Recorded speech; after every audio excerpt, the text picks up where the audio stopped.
Un jour, il y a un gars qui a dit « Si tu veux faire des films, t'as juste besoin d'un truc qui filme. Dire j'ai pas de matos ou pas de contact, c'est un truc de victime. » Du coup, c'est ce que j'ai fait. J'ai passé 2 ans de ma vie à créer ma propre série dans les moindres détails.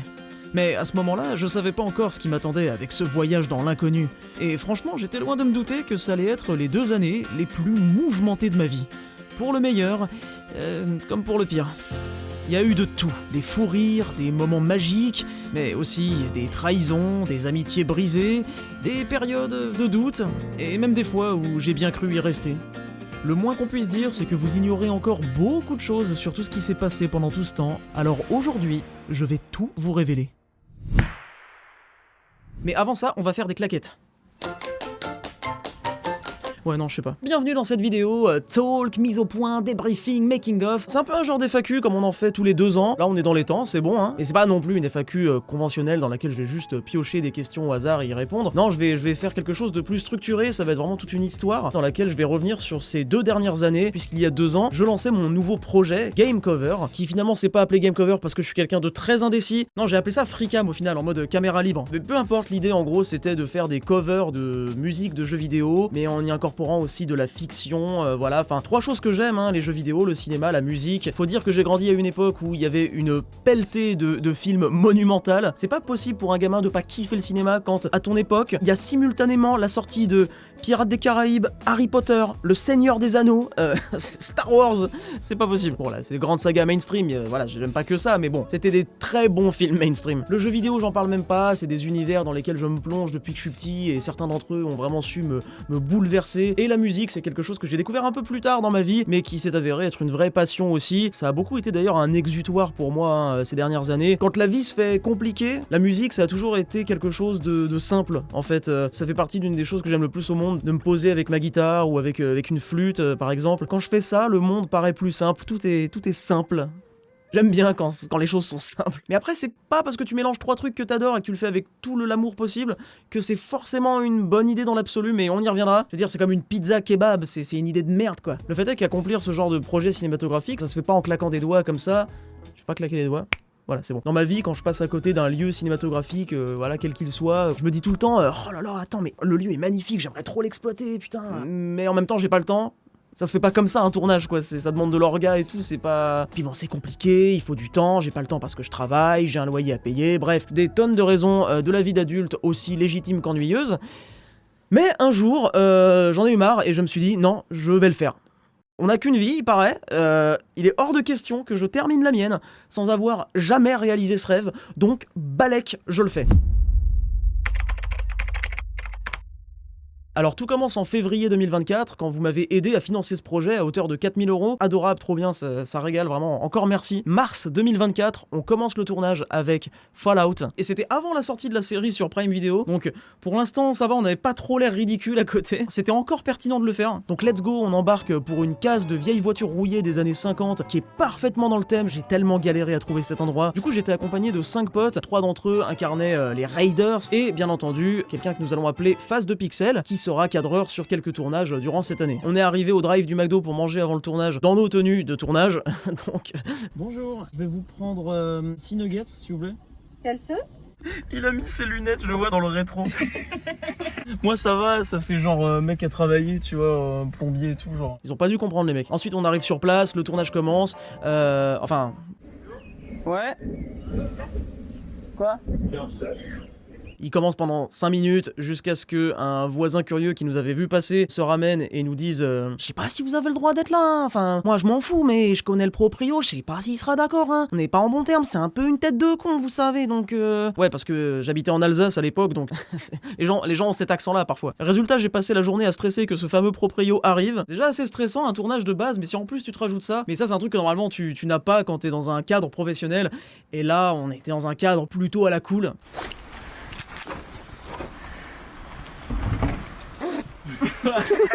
You're ready for me. Come me down. You're ready.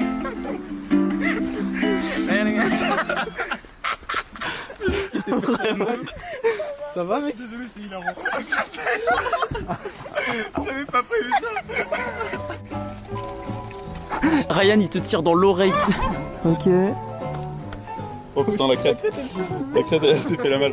Je mets du gel, ça va rendre les cheveux plus gras, plus authentiques. Comme tu veux, vas-y. Tu vois pas les pubs de Viveldop? Ouais. Fixation béton. Faut que je fasse ça contre un mur. Gel Viveldop fixation béton. On a essayé plein de techniques de mise en scène et notamment on a fait le fameux slow motion tiré du mode SVAV du jeu. Pour l'anecdote, en fait on me voit pas mais sur ce plan je suis genre 50 cm plus bas en train de souffler dans un tuyau pour que le sang jaillisse d'un coup pendant la scène. Et au final le tournage se conclut bien, le proprio n'est jamais venu, tout est bien qui finit bien. Et là j'ai intérêt de profiter parce que à l'avenir ça va pas se passer si bien que ça. Bref, donc à ce moment-là, on boucle ce tournage, mais moi j'ai une vision de la série dans son ensemble, donc je compte la tourner d'un coup pour ensuite préparer tous les épisodes et tous les publier relativement au même moment. Et ça ne va pas se passer comme prévu non plus. Avec ma compagne Marina, qui s'appelle Winter Sevens sur les réseaux, on part en voyage à Fuerteventura, qui est une des îles Canaries connues pour offrir des panoramas désertiques. Là-bas, dans l'idée, on y tourne 2 épisodes, celui sur Road 96 et celui sur Uncharted. Road 96, c'est un jeu narratif qu'on a bien aimé, qu'on pouvait reproduire là-bas parce que ça se passe dans l'ouest américain, donc ça colle en fait avec les visuels. Et c'est un épisode qui est jamais sorti, je vous expliquerai plus tard pourquoi, mais on a quand même pas mal filmé de plans, voilà, qui se voulaient un peu des espèces de vlogs, mais un peu avec un look VHS à l'ancienne. Et le tout avec la musique du jeu par-dessus que j'aurais moi-même fait en cover. Ça fait genre It feels so good out on the road and on my own. Sauf qu'il y avait du vent.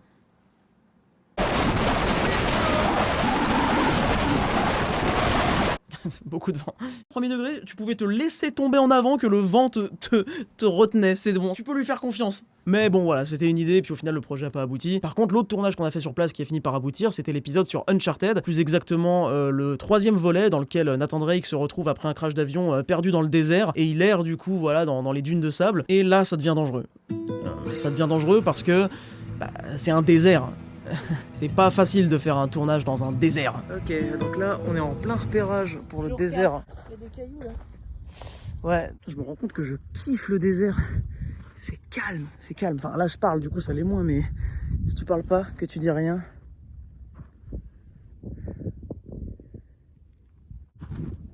Marina fait un ange de sable. Laissez-moi. Ah oui. Et là, il y a un cobra. Oh putain, j'ai peur. Bon, ça se voit pas, mais le désert, en vrai, il est vraiment à côté de la civilisation. Il y a une route, il y a plein de voitures qui se garent à côté, et il y a la plage avec la mer un peu plus loin. Donc du coup, il y a cette idée que ça va, c'est pas un lieu dangereux, c'est plutôt civilisé. Mais le fait est que c'est un endroit dans lequel le soleil tape très fort, le soleil réfléchit sur le sable qui te revient dans la tronche, donc faut faire gaffe. Et moi, ce jour-là, je pensais être smart. Je me suis dit, je vais pas me faire avoir. Non, je sais ce que c'est. Il suffit de bien boire. Ouais, beaucoup s'hydrater, et c'est nickel. Donc, je vais bien penser à m'hydrater toutes les 5 minutes pour être sûr que tout se passe bien. Sauf que les 5 minutes c'est dans ma tête en fait. Quand t'es concentré et que t'es même hyper focus sur le tournage, c'est une grosse charge mentale de réfléchir à un tournage quand tu le diriges et tout. Surtout quand c'est un truc indépendant et qu'on est que 2, y a personne qui va réfléchir pour toi. Et à un moment donné, les fameuses 5 minutes pour s'hydrater, t'as pas fait gaffe, mais il s'en est écoulé 28 des minutes, tu vois. Donc disons que pendant 90% du tournage, ça s'est bien passé. On faisait nos plans avec Marina qui me filmait. Je faisais le mec qui est en train d'agoniser dans le désert et tout, qui a plus les idées claires. Jusqu'à ce que la fiction devienne une réalité. Après avoir fait 90% des plans sans problème, j'ai eu un blackout. Vraiment, genre, le soleil m'a grillé les neurones pendant un instant. Il manquait à peine 10% du tournage, et ça a été les 10% les plus galères, parce que j'arrivais plus à réfléchir, en fait. Vraiment, premier degré, j'étais comme ça. Attends, là, il faut qu'on fasse le plan, mais... Non, mais si on se met en contre-plongée... Je sais pas, Merde, je disais quoi? J'exagère même pas, c'était comme ça vraiment. Du coup, dans la douleur, on a terminé les derniers plans. Ma meuf, elle en pouvait plus, elle était là, dépêche-toi, je veux rentrer, j'en ai marre. Putain, c'est une horreur. Je déteste ce métier. Allez. Vas-y, filme. Mais ça filme. Théo du montage, je vais te péter le jambon. Mais merci alors vraiment de m'avoir aidé, elle est adorable. Théo a filmé sans faire exprès en slow motion tous les plans. Ça va être compliqué au montage, je m'en fous, c'est pas moi qui le fais. C'est une fin de tournage. C'était horrible. Horrible, je suis déshydraté, j'ai cru mourir. Ouais, je sais pas, c'est insidieux, mais ça finit par venir et te prendre. Et comme quoi, faire gaffe, ça peut te tomber dessus alors que tu te crois invincible et puis... Grave, bon on va manger. Oh oui. Comme on n'avait plus qu'un fond d'eau chaude, on est allé dans la première ville à proximité pour boire. Et je crois que j'ai jamais eu autant soif de toute ma vie, genre vraiment j'ai jamais autant dégommé une bouteille d'eau. T'en peux tellement plus, tu bois avant même d'acheter le produit quoi, c'est... Non, attendez. Ah, si seulement à ce moment-là j'avais eu une boisson délicieuse et rafraîchissante sous la main. J'aurais dû avoir ça. Holy shit! Quoi, quitte à pas crever de soif, autant que ça ait bon goût. Ok, on s'envoie un Oli ou quoi? Oh là là, et la boîte de Pandore le truc. J'aime trop la DA, vraiment, c'est trop stylé. Oli, du coup, c'est des boissons qui proposent une alternative au soft drink. Moi, c'est vrai que je bois pas trop de boissons sucrées, tout ça, j'évite. Là, pour le coup, c'est sans sucre, mais les saveurs sont quand même travaillées de sorte à ce qu'il y ait du goût. Au niveau du palais, on s'emmerde pas, quoi. Donc là, on a 4 variantes. Des milkshakes, la gamme hydratation. Donc là, ça permet d'avoir des électrolytes pour pas être déshydraté. Ça m'aurait sauvé la vie dans le désert. La version energy, donc ça, moi, je m'en sers pour faire du sport et tout. Quand je fais de la muscu et tout, ça me met bien. C'est le mec qui a pas compris. Et y a voilà les goûts. Goût requin, goût grenouille et la gamme Ice Tea tout simplement pour les fins gourmets, pour le plaisir du goût. Donc c'est ça qu'on va tester aujourd'hui. C'est du double vitrage, c'est pas mal. Après, papoum, lequel on va choisir? On a citron, thé vert matcha, fruit de la passion, framboise hibiscus aussi. Oh, celui-là c'est vraiment mon petit préféré. Mais on va essayer d'être un petit peu aventurier. On va partir sur un framboise hibiscus, histoire de tester des saveurs, parce que l'autre je connais. J'ai toujours mon petit Oli sur moi, le forceur. Je ne sors jamais sans ma petite dosette. Étape numéro 1, ouvrez le sachet calmement. Faites un montage jump cut tard Breaking Bad. L'odeur déjà j'aime trop. Ajoutez de l'huile moteur. Je déconne, c'est de l'eau. Versez le liquide dans le récipient toujours calmement. On shake, on mélange. Je suis père bartender. Et on déguste.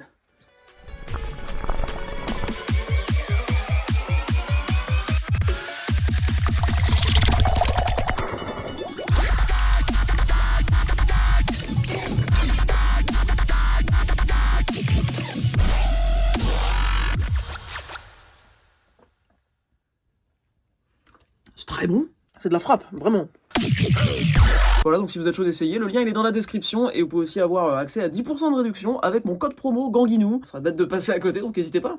Merci beaucoup à Oli de sponsoriser cette vidéo, c'est une marque que j'aime vraiment bien et du coup je suis content de bosser avec eux. Et en plus, je trouve ça un peu marrant de faire une collab avec une marque de boisson dans une histoire où je raconte que j'étais déshydraté dans le désert. Ça me semble être plutôt approprié. Peut-être même un peu overkill. À ce moment-là, vu que je suis toujours dans une optique d'organiser de nouveaux tournages, dans la foulée, avant même qu'on rentre des îles Canaries, je check les caméras des stations de ski en Alsace, là où j'habite, et je vois qu'il y a de la neige. Il y a de la neige à balles, alors qu'on est en avril, normalement, c'est censé être passé, c'est encore limite. J'en profite pour caler un nouveau tournage, pour faire l'épisode sur Skyrim, une fois que je serai rentré. Sinon, j'aurais plus l'occasion de le faire avant l'année prochaine. C'est comme ça que je me retrouve à passer du tout au tout. Quelques jours auparavant, j'étais encore dans le désert à me manger des coups de soleil, et là, je me retrouve 2 jours plus tard à marcher dans la neige, en avoir jusque là frère. Donc ça s'est passé 2 fois sur 2 jours différents. La première fois on est allé dans un endroit incroyable proche de Strasbourg qui s'appelle le Temple du Donon. Je connaissais pas mais c'est juste incroyable. Quand j'ai vu les images sur Google je me suis dit mais attends mais c'est juste Skyrim quoi. C'est ni plus ni moins que Skyrim. Il faut absolument y aller. Donc on s'embarque dans un périple entre potes avec Ben Pichard et Face de Pixel. On se retrouve au-dessus des nuages avec une vue imprenable et une plus-value de ouf sur le plan cinématographique. Puis après avoir marché pendant un long moment, on arrive enfin au temple.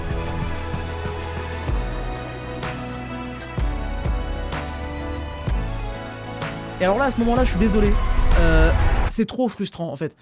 C'est-à-dire qu'on est face au lieu le plus cinématographique qu'il m'ait été donné de voir dans ma vie. Le tout en plus, baigné dans la lumière de la Golden Hour. Parce que oui, le soleil était en train de se coucher, donc le temple était caressé par une lueur orange absolument magnifique, c'était visuellement trop beau. Et on peut pas l'exploiter. On peut pas l'exploiter parce qu'il y a des gens de partout. Pourtant c'était un lieu difficile d'accès, je comprends pas, genre il y avait vraiment tout quoi, il y avait les randonneurs, les touristes, les instagrammeuses, il y avait tout vraiment. On a même croisé un abonné, tiens. En haut de cette montagne, il y avait un abonné, il était là en mode wesh Ganguinou, machin, trop bien. Le truc est improbable. Il y a un monde où ça m'étonnait pas d'entendre un mec se ramener et faire chouchou, beignet, chichi. Donc pour réussir à capter toutes les images qui sont censées quand même mettre en scène un personnage qui fait un espèce de pèlerinage seul, il a fallu être malin et un peu forceur aussi. On a mis la caméra sur un plan fixe et on a filmé de sorte à capter toutes les parties du temple où il y avait personne qui passait à ce moment-là sur un espace de quelques secondes. Et ensuite au montage j'ai fait un espèce de micmac de masque pour faire en sorte qu'on ne voit rien à part moi en fait. Pour les plans d'intérieur c'était plus compliqué parce qu'il fallait placer un coffre que mon personnage allait ouvrir dans la vidéo. J'étais juste un espèce d'énorme taré habillé en chevalier hein, bien sûr, avec un coffre et j'étais là genre... pardon, excusez-moi, je posais mon coffre, je disais ok c'est bon, on peut y aller, et action. Puis là il y avait quelqu'un qui passait, et voilà, une meuf qui prend un selfie ou quoi, donc pardon, excusez-moi, tac. Et comme quoi finalement, bah même quand on croit que c'est mort, qu'il y a plus d'espoir et qu'on va pas pouvoir parce qu'il y a plein de gens, et ben c'est ça aussi l'art du cinéma, la magie, c'est qu'on peut mentir quoi, c'est le but du cinéma, c'est de mentir, c'est de faire parler les images plus que la vraie vie en fait.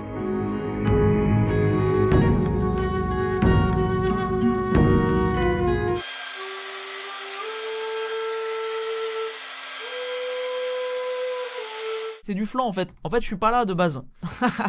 Oh la fraude. Après, sur ce tournage, il y a eu d'autres formes de difficultés, notamment le froid glacial. Le temple faisait un espèce d'appel d'air qui faisait que le vent glacé me givrait les doigts. Doigts dont j'avais besoin pour jouer de la guitare dans la scène. Va enchaîner une musique complexe comme ça quoi. Et en fait, moi je trouve que pour une vidéo qui se veut être un clip musical aussi, on peut pas trop faire semblant de jouer de l'instrument, voilà, en se disant bon bah fais n'importe quoi et puis au montage on mettra la musique par-dessus et merci au revoir. Non, ça marche pas trop, surtout pour moi qui connais l'instrument, genre ça me triggererait trop quoi. Et ensuite en quittant la montagne du temple, la nuit est tombée et en vrai je me casse la gueule parce que vraiment ça glisse et puis en plus de ça je suis crevé de la journée et puis oh, je suis fatigué, alors je reste là, c'est pas grave. Je reste allongé dans la neige, je regarde vraiment le ciel étoilé, c'est trop beau, et du coup on s'allonge tous, et voilà, on est posés entre potes dans la neige à regarder le ciel, c'est trop cool. Deuxième partie du tournage Skyrim, cette fois-ci ça va être plutôt l'intro, le côté un peu narratif. Donc là l'idée c'est de mettre en scène un combat contre un mage, parce que les lancers de boules de feu magiques et les combats à l'épée, je trouve ça cool et j'avais envie de le filmer, voilà. On y va donc avec Ben pour jouer le fameux mage, face de pixels pour cadrer l'image, qui est venu accompagné de sa copine, qui est quelqu'un qui a une mauvaise vibe. Ça se voit qu'elle est venue juste pour l'accompagner parce qu'elle avait pas envie d'être seule, mais bon, bizarre, mais bref. Une chance de ouf, on aurait dit que la météo était parfaitement en accord avec le déroulé du scénario, c'est-à-dire que on commence le tournage, il fait beau, ciel bleu, soleil, tout ça, et puis petit à petit ça commence à se couvrir quand les personnages se rencontrent et commencent à entrer en confrontation, et au moment où on tourne les scènes où on se bat à l'épée, alors là il y a une tempête, mais on ne voyait plus rien, c'était terrible, j'avais une gueule déformax par le froid, tu vois, genre c'est pas ton visage quand t'es dans ton état normal quoi, c'est un visage qui lutte pour survivre. T'es Mike Horn. Aujourd'hui je vais vous expliquer comment boire sa piste en conditions difficiles. Mais d'abord, on va tuer un mage. Mais la piste des copains c'est toujours mieux, faut le savoir. C'est vrai. Il y a plus de nutriments. Et là, comme par magie, au moment où le mage est vaincu, que l'harmonie est restaurée, il refait beau. C'est bon, la tempête est passée, c'est bon. 1, 2, 3. Il n'arrête pas. Il fait que ça.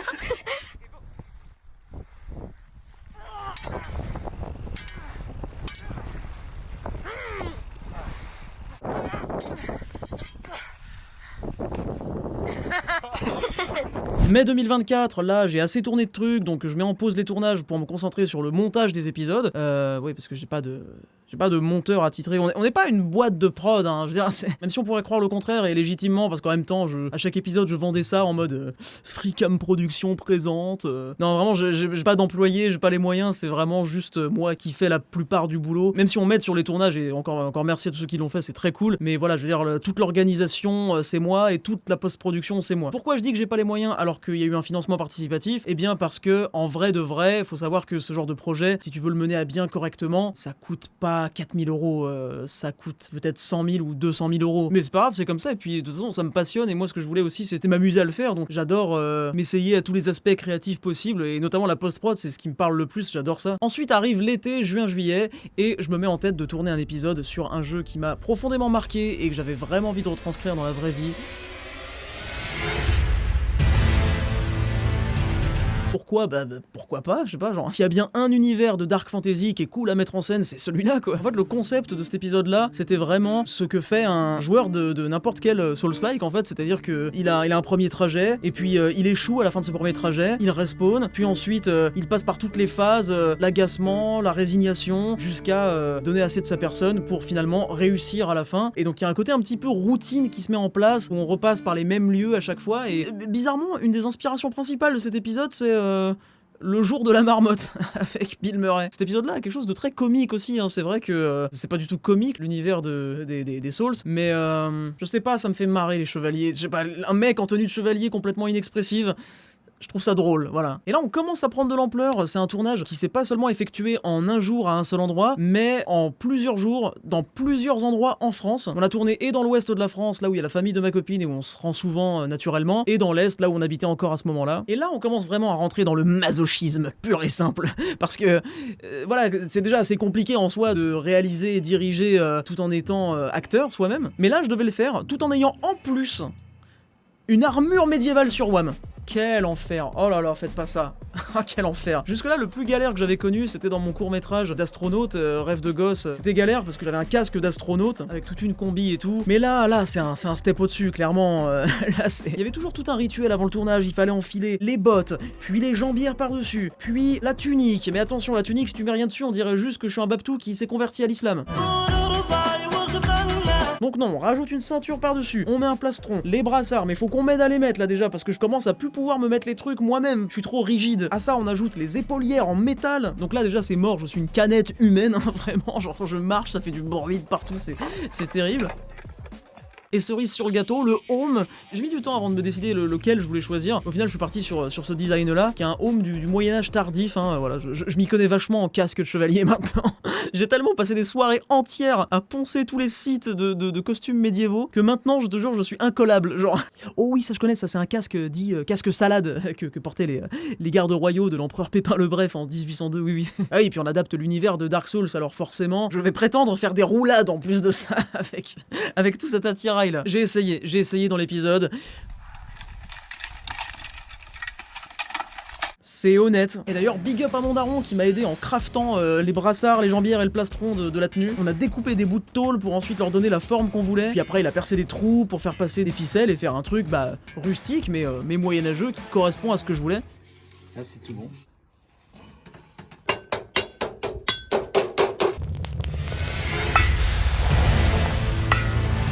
Mais il a pas crafté que ça, il m'a aussi surtout aidé à faire les pierres du message de fin, les fameux messages d'Elden Ring qu'on peut trouver dans les jeux. Il a sculpté du Siporex, une espèce de pierre un peu facile à casser, dans lesquelles on a ensuite gravé des inscriptions. Il y a de falaises que j'avais déjà utilisées pour un de mes courts-métrages. J'ai eu envie de la réexploiter à nouveau parce que je trouvais vraiment que l'ambiance, la végétation et le fleuve sur lequel elle donnait, ça pouvait vraiment s'apparenter au biome nécrolimbe de Elden Ring. Enfin ouais, ça faisait nécrolimbe, jusqu'à ce qu'il y ait un groupe d'enfants du centre aéré qui, au moment où on allait lancer notre plan en drone, passe dans le champ.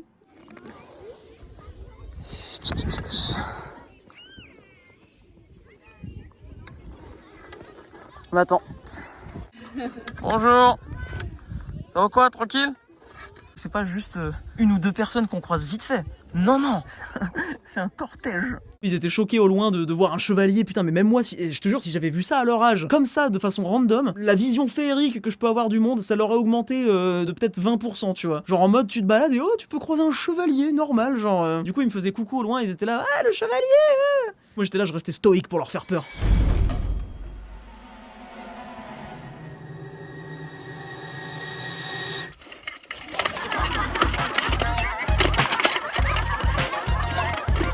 Ouais, ils avaient la rêve, c'est bon. J'avais peur qu'ils soient trop matures. Toujours dans l'ouest de la France, mais cette fois-ci dans les vestiges d'une espèce de vieille chapelle abandonnée, un peu plus loin, on a tourné du coup la phase avec le boss. C'est un endroit que j'avais déjà découvert il y a plusieurs années avec ma copine quand on s'y était baladé un peu par hasard. Et je me rappelle que je lui avais dit oh putain, ce serait génial ici de faire un combat de boss, c'est tellement le genre d'endroit. Et bah du coup ça a pas manqué, des années plus tard, je suis retourné ici et on a fait ce combat de boss. Et c'était galère. C'était dur, putain. Le boss n'existe pas, ok? Tout n'est qu'illusion. Le boss allait être rajouté en 3D bien plus tard en post-prod par Milou Anime Studio, qui est un abonné qui fait de la 3D et qui se démerde super bien. Mais en attendant, il y avait que dalle, donc j'ai passé la journée à me battre avec l'air. Allez, courage.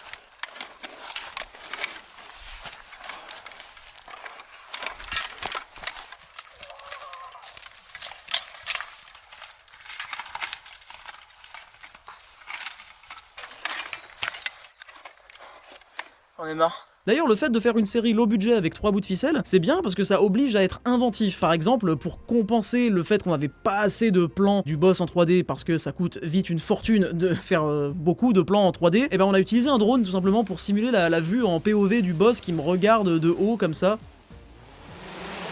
Et je trouve que ça marche plutôt bien, ouais. Ouais, je sauce mon propre travail, je trouve que ça marche plutôt bien. Ça... Aïe, mais nique ta mère. T'as de la chance, je t'ai frappé, t'as pas senti, t'as de la chance que t'as déjà... c'est rect.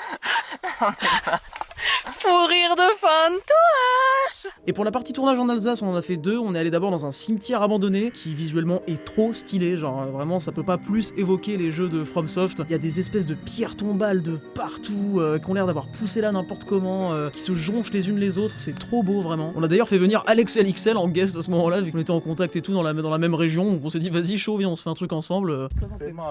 C'est Air Max. Air Max. Chez le menuisier, l'équipe. Attends ce bruit, ça c'est la Air qualité Max ça. 1700. C'est des semelles en bois.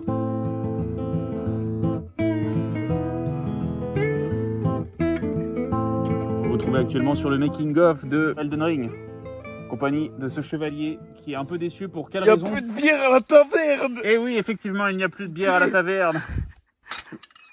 Merde.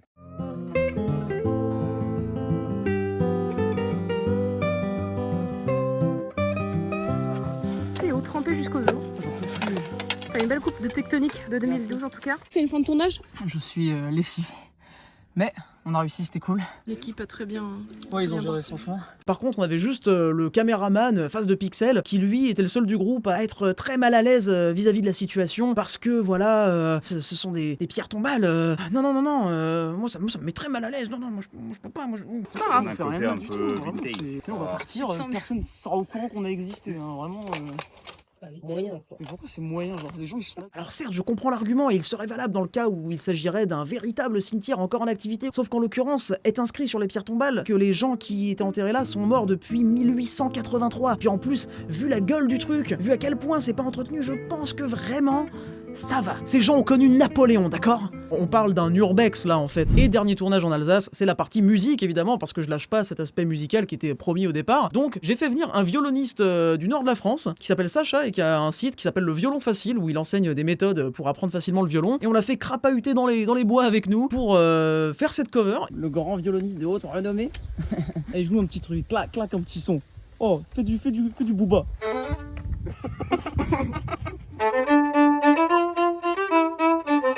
Non, ça c'est nul ça, booba. Est-ce que t'arrives à faire comme le même du mec qui est à son école et il fait le bruit de l'alarme incendie avec son violon?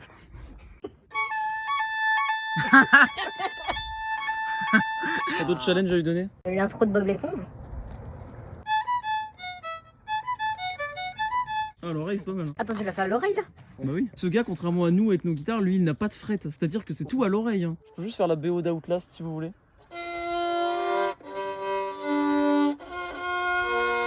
Rends le violon, rends-le.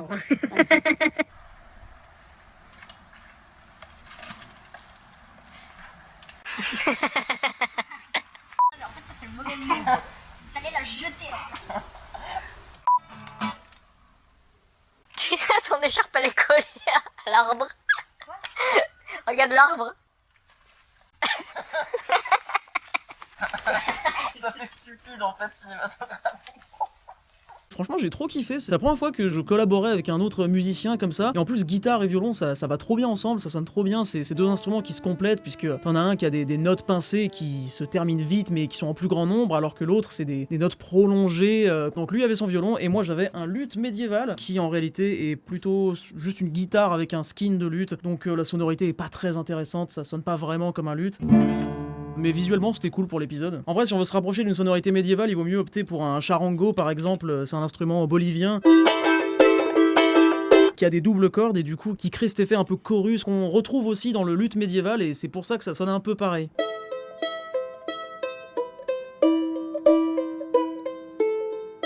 Et c'est aussi avec cet instrument-là qu'a été composée la musique de The Last of Us. C'est pas une guitare à la base. Parce que son compositeur est argentin. Bref, j'arrête, c'est trop précis. Août 2024, on déménage. C'est une information qui trouvera du sens plus tard. On habitait à la base en dessous de Mulhouse, dans un petit village. Sauf qu'il faut savoir que c'est une région qui est genre méga chère. Tu payes les loyers le double là-bas parce que voilà, c'est frontalier. Donc on a cherché longtemps et on a fini enfin par trouver quelque chose de pas trop turbo onéreux dans une autre ville qui s'appelle Montbéliard, qui est genre probablement une des pires villes de France, mais on y reviendra plus tard. En attendant, moi je suis à fond sur l'écriture et l'orga du prochain épisode et qui sera sera aussi le dernier. Et là, en l'occurrence, celui-là, c'était vraiment une grosse orga qui m'a vraiment fait m'arracher les cheveux. Et là, j'avais envie de proposer une histoire avec des dialogues et des personnages dont l'écriture serait beaucoup plus poussée. Tout était plus poussé en fait. Mais là, alors que j'attaquais ce dernier épisode et qu'on était fraîchement emménagé dans notre nouvelle maison, il y a déjà eu un événement privé qui est venu bouleverser un peu nos vies. Ma compagne, Marina, faut savoir que c'est quelqu'un qui a une maladie de base.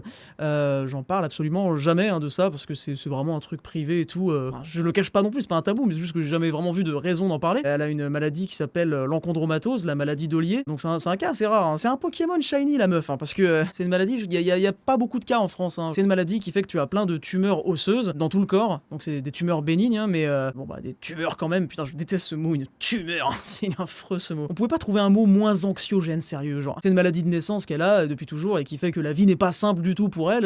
Et du coup, moi, je partage aussi les difficultés qu'on peut affronter ensemble quand on a ce genre de maladie qui entraîne aussi beaucoup de douleurs, beaucoup de symptômes douloureux, etc. Donc bref, c'est pas un truc facile de base. Et du coup, il peut lui arriver de faire des IRM par rapport à ça pour faire des contrôles. Sauf qu'à ce moment-là précis, après un IRM, on se rend compte qu'elle a des taches dans le cerveau, en fait, plein de taches. On comprend pas pourquoi, en fait. On sait pas encore ce que c'est, mais ce qui est sûr, c'est que ça crée vraiment une inquiétude, quoi. C'est vraiment une mauvaise nouvelle. On a peur de ce que ça peut être. Au cours d'un barbecue entre potes, avec notamment Face de Pixel, qui est un ami de longue date, on lui fait part de cette nouvelle et de nos inquiétudes, et voilà, en s'attendant à un minimum de soutien, normal, quoi. Et le mec, qui est pas capable de beaucoup d'empathie, non, il tilte pas trop. Il est là, ah, ok. Ouais, non, parce que moi, à mon boulot, du coup, ça me saoule parce que à la machine à café, franchement. Bon, voilà. On a les potes qu'on a. Je rappelle, c'est le même gars qui trouvait immoral de filmer des scènes dans un cimetière abandonné. Alors, se soucier de tes proches vivants, non, pas question. Mais se soucier des grands morts que tu connais même pas. Mais bon, moi, je suis assez loyal à mes potes, donc voilà, j'essaie d'arrondir les angles en disant à ma compagne que non, mais c'est juste qu'il est pudique et tout, t'inquiète, en vrai, il s'en fout pas, machin. Ouais. Bref, à ce moment-là, j'essaye malgré tout d'avancer et de produire le prochain et dernier épisode de la série, qui sera sur le fameux jeu de pirates.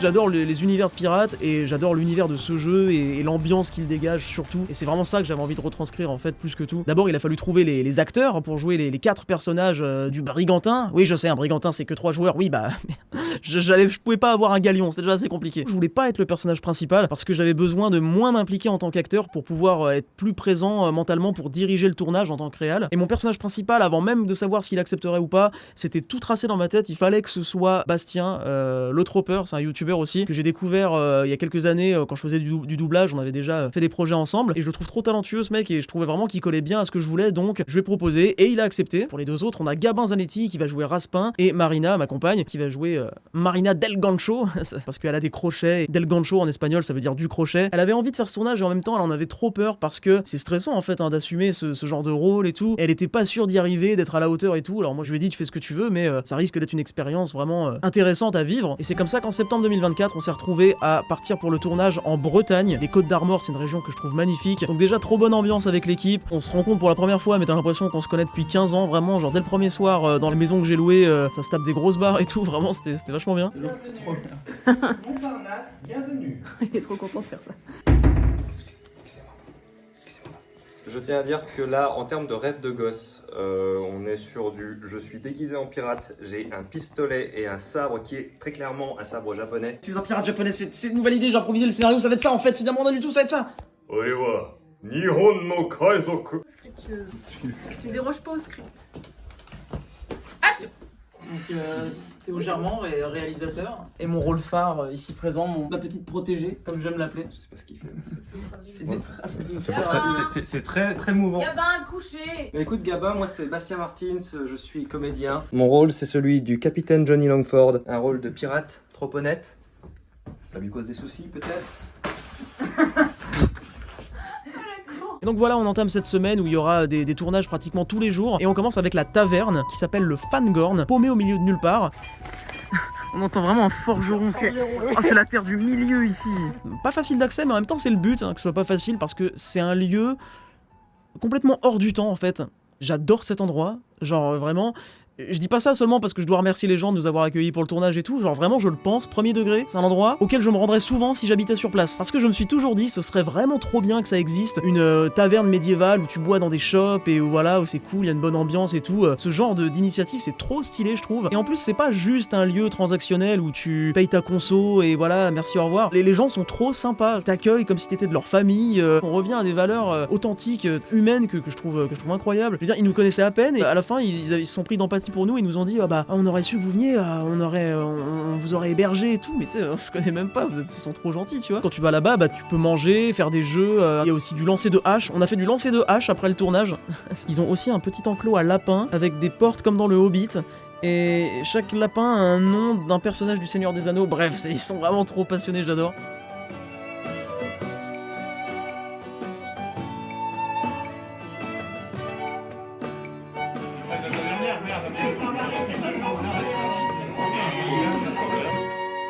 Séquence 2, prise 4. En ce qui me concerne, un pirate, moi, j'en suis un vrai de vrai.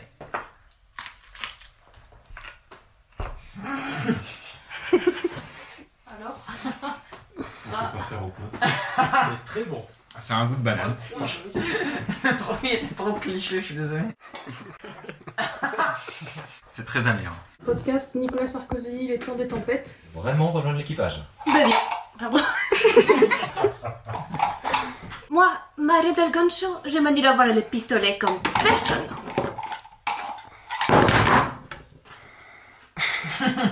Marina qui avait peur de pas s'en sortir et tout, elle a fait marrer tout le monde et elle a vraiment géré ça quoi. Et à la fin du tournage, elle me dira que c'était une super expérience et qu'elle regrette pas de l'avoir fait. Et ça m'étonne pas parce qu'en fin de compte, bien souvent, les plus belles choses se trouvent au-delà de la frontière de la peur. Il faut dépasser la peur. Alors l'idée, tu vis cette ligne-là, t'auras tendance à aller dans le milieu. Ok. Ok. Non mais le geste est bon. Je me suis dit, il faut vraiment compenser quoi. Ouais. Je vais te montrer comment on fait parce que toi, Le mec il a tenté 40 fois. Je vais pas y arriver. Vas-y Bastien, regarde. c'est bien. Je skip le tutoriel, je vais voir si j'arrive. Mais regardez le pic. Oh, le Viking. Mais le lendemain vient le tournage que j'appréhende le plus, vraiment je stresse de fou, vraiment je fais les 100 pas en repensant à ce tournage là parce que c'est sûr que ça va être le plus galère. C'est celui sur le bateau en fait, un vrai de vrai bateau sur l'eau. C'est pas vraiment un navire quoi, c'est plus un genre de grande barque avec une voile. Le grand départ. Et c'est un moteur de plus.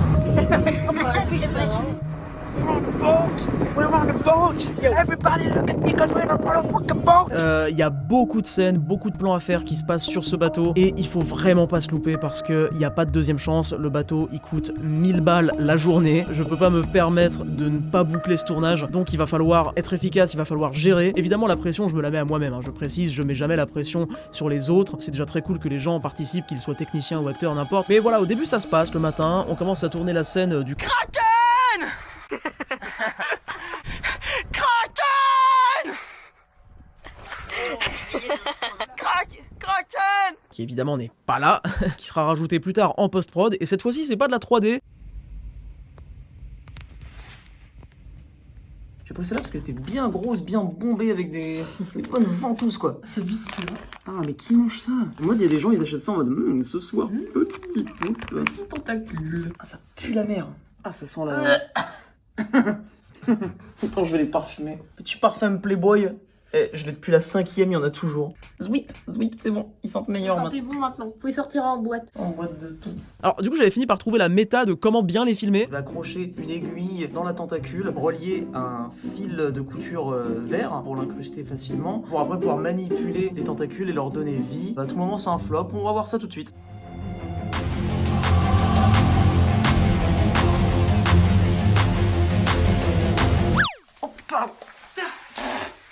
C'était vraiment le système D, mais c'était intéressant à faire. La post-prod était moins marrante par contre. Bref, la journée continue, les heures passent, on tourne nos scènes, le bateau il tangue pas mal, hein, c'est pas évident. Là, s'il y a bien un truc qui serait vraiment pas pratique quand t'es réalisateur sur un tournage en mer, ce serait genre d'avoir le mal de mer. Ce serait pas de bol, hein. Ouais. Ouais, c'était... ouais. J'étais dans le mal toute la journée. J'ai essayé pourtant de me heal avec des comprimés et tout, mais c'était compliqué. Je savais pas que j'étais sujet au mal de mer, bah maintenant je le sais, c'est cool. Mais à un moment donné, je peux plus tanker, c'est plus possible, et je fais un blackout. À nouveau, le même que dans le désert, un remake. Attends, si ce plan-là on le fait comme ça... je sais plus... Non, vraiment, c'était assez horrible. La confusion, je peux plus réfléchir, j'ai plus les idées claires, et alors que je dois diriger tout un tournage, ça demande de penser tellement de trucs. Si tu vois les rushs, c'est flippant, je suis vraiment pas bien, ça se voit. Et là, à ce moment-là, le tournage, il patauge. On prend peut-être 2 heures de retard, je pense, par rapport à ce qu'on aurait pu faire normalement si j'allais bien, parce que si on ne bouclait pas ce tournage dans le bateau, bien qu'on ait déjà filmé beaucoup de trucs, si on n'arrivait pas au bout de tout ce qu'il fallait filmer, l'ensemble n'avait plus de cohérence. Parfois, vraiment, si t'as oublié de filmer un plan, le projet peut être mort, en fait, parce que c'est irrécupérable, on va pas revenir le lendemain. En plus, c'était le dernier jour de la saison pour ce navire, après il allait plus être dispo. J'essaie de demander à quelqu'un d'autre de m'aider, s'il vous plaît, et personne ne peut le faire. Il y a que moi, en fait, qui peut savoir le projet, où est-ce qu'il doit aller. C'est pas, voilà, quelqu'un qui s'est vaguement penché sur le scénario, qui peut trouver des solutions, c'est tout à fait normal. Donc tant que je vais pas mieux, c'est mort. On tente de rentrer la scène où je dois écoper avec le seau pour dire que la cale a pris l'eau et qu'on est dans la merde, quoi. Mais déjà, avec le vent, à chaque fois que je lance l'eau par-dessus bord, l'eau revient dans la gueule des acteurs et de Captain Johnny, qui est saoulé de se prendre des seaux dans la gueule. Au final, ça marche pas du tout, et je sais plus comment faire. Je m'assois, je me repose, je réfléchis, voilà, ma copine essaie de me rassurer, mais on sait pas trop où on va. Et puis là, le bateau se remet à passer en mode moteur, parce qu'il peut alterner entre les deux, en fait. Il peut être en mode voilier, auquel cas il va beaucoup plus tanguer, mais s'il repart sur son bon vieux diesel, là c'est bon, le mal de mer passe, en fait. Et ça a été là le moment où j'ai repris mes esprits. C'est bon, c'est revenu, j'étais en mode ok, attends, c'est bon, j'ai récupéré mon cerveau, vas-y. Ok, on va faire comme ça, je sais. Marty, vite, la DeLorean. Et là, c'est bon, j'ai pu reprendre le tournage, reprendre la direction, et c'est bon, on a réussi à trouver des solutions. J'ai réussi, je sais pas comment, à improviser une pirouette pour réajuster mon scénario, qui était pas censé se passer exactement comme ça, mais pour qu'en fait ça fonctionne à travers un flashback et ci et ça. En plus, on avait plus de temps, du coup, on arrivait vraiment à la deadline, le moment où il allait falloir partir. On a filmé jusqu'à la dernière seconde pour réussir à tout rentrer, et la toute fin, c'était le clip. Malheureusement, qui est un peu rushé visuellement, parce que on le faisait vraiment alors qu'on nous disait là, on y va dans 5 minutes. Vous êtes prêts? On va y aller là. Genre, oui, c'est bon, oui, on est... Ouais, vite, prends le 35 mm s'il te plaît. Et in extremis, on réussit à rentrer tous les plans. La journée est finie. C'était une expérience. C'était une expérience qui était pas toujours agréable, mais assez unique, et on le revivra peut-être pas dans notre vie. Rien que pour ça, ça valait le coup en fait. On a même reçu la visite d'une bande de dauphins, c'était assez poétique comme moment. En plus, j'ignorais complètement qu'il y avait des dauphins en Bretagne, enfin ça me semblait pas assez exotique pour abriter des dauphins, mais en fait si. Pour les autres scènes, on est allé tourner par exemple dans les geôles du château de Dinan, voilà, pour créer ce côté un peu prison lugubre médiéval. C'est à Dinan que les comtes de Bretagne se retrouvaient tous les jours pour parler des affaires de beurre salé de Guérande. Suivez-moi. C'est dans cette tour et que il se passait des trucs. J'ai pas d'idée.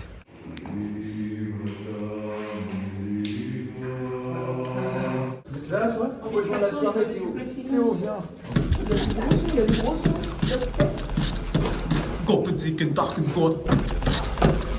On a été sur une plage, qui évidemment est pas une plage des Caraïbes comme dans Sea of Thieves, ça, donc c'est un effet que j'ai dû donner par la suite au montage en faisant une colorimétrie très très chaleureuse, en mettant des bruits d'animaux tropicaux pour vraiment renforcer cet aspect de non, on est dans les tropiques, on n'est pas sur la plage du Lourtuet en Bretagne. Nous sommes arrivés à la mer de Skibidi, il y a des Skibidi vagues, nous on est des Skibidi pirates. Il y a quoi à gauche? Non. Il y a des nudistes. Ah, des nudistes, ok, je viens de comprendre. On a peut-être pas filmé quoi, du coup, trop du cul. Et qu'est-ce qu'il y a des nudistes par ce temps de septembre? Je sais pas. Juste par contre, ce jour-là, le caméraman face de Pixel, contrairement à toute l'équipe qui était en harmonie, lui, non, il en avait un peu marre d'être là, quoi. Il commençait un peu à traîner les pieds, il détériorait du matos de tournage. Genre par exemple, mon accessoire, ma chope de bière, il la prenait, il mettait des shoots dedans, il l'achetait au loin et tout, genre. Mais il y avait sûrement une raison à ça, j'imagine. On y reviendra plus tard. Et il a lancé une pierre dans le dos de ma copine. Pour rigoler.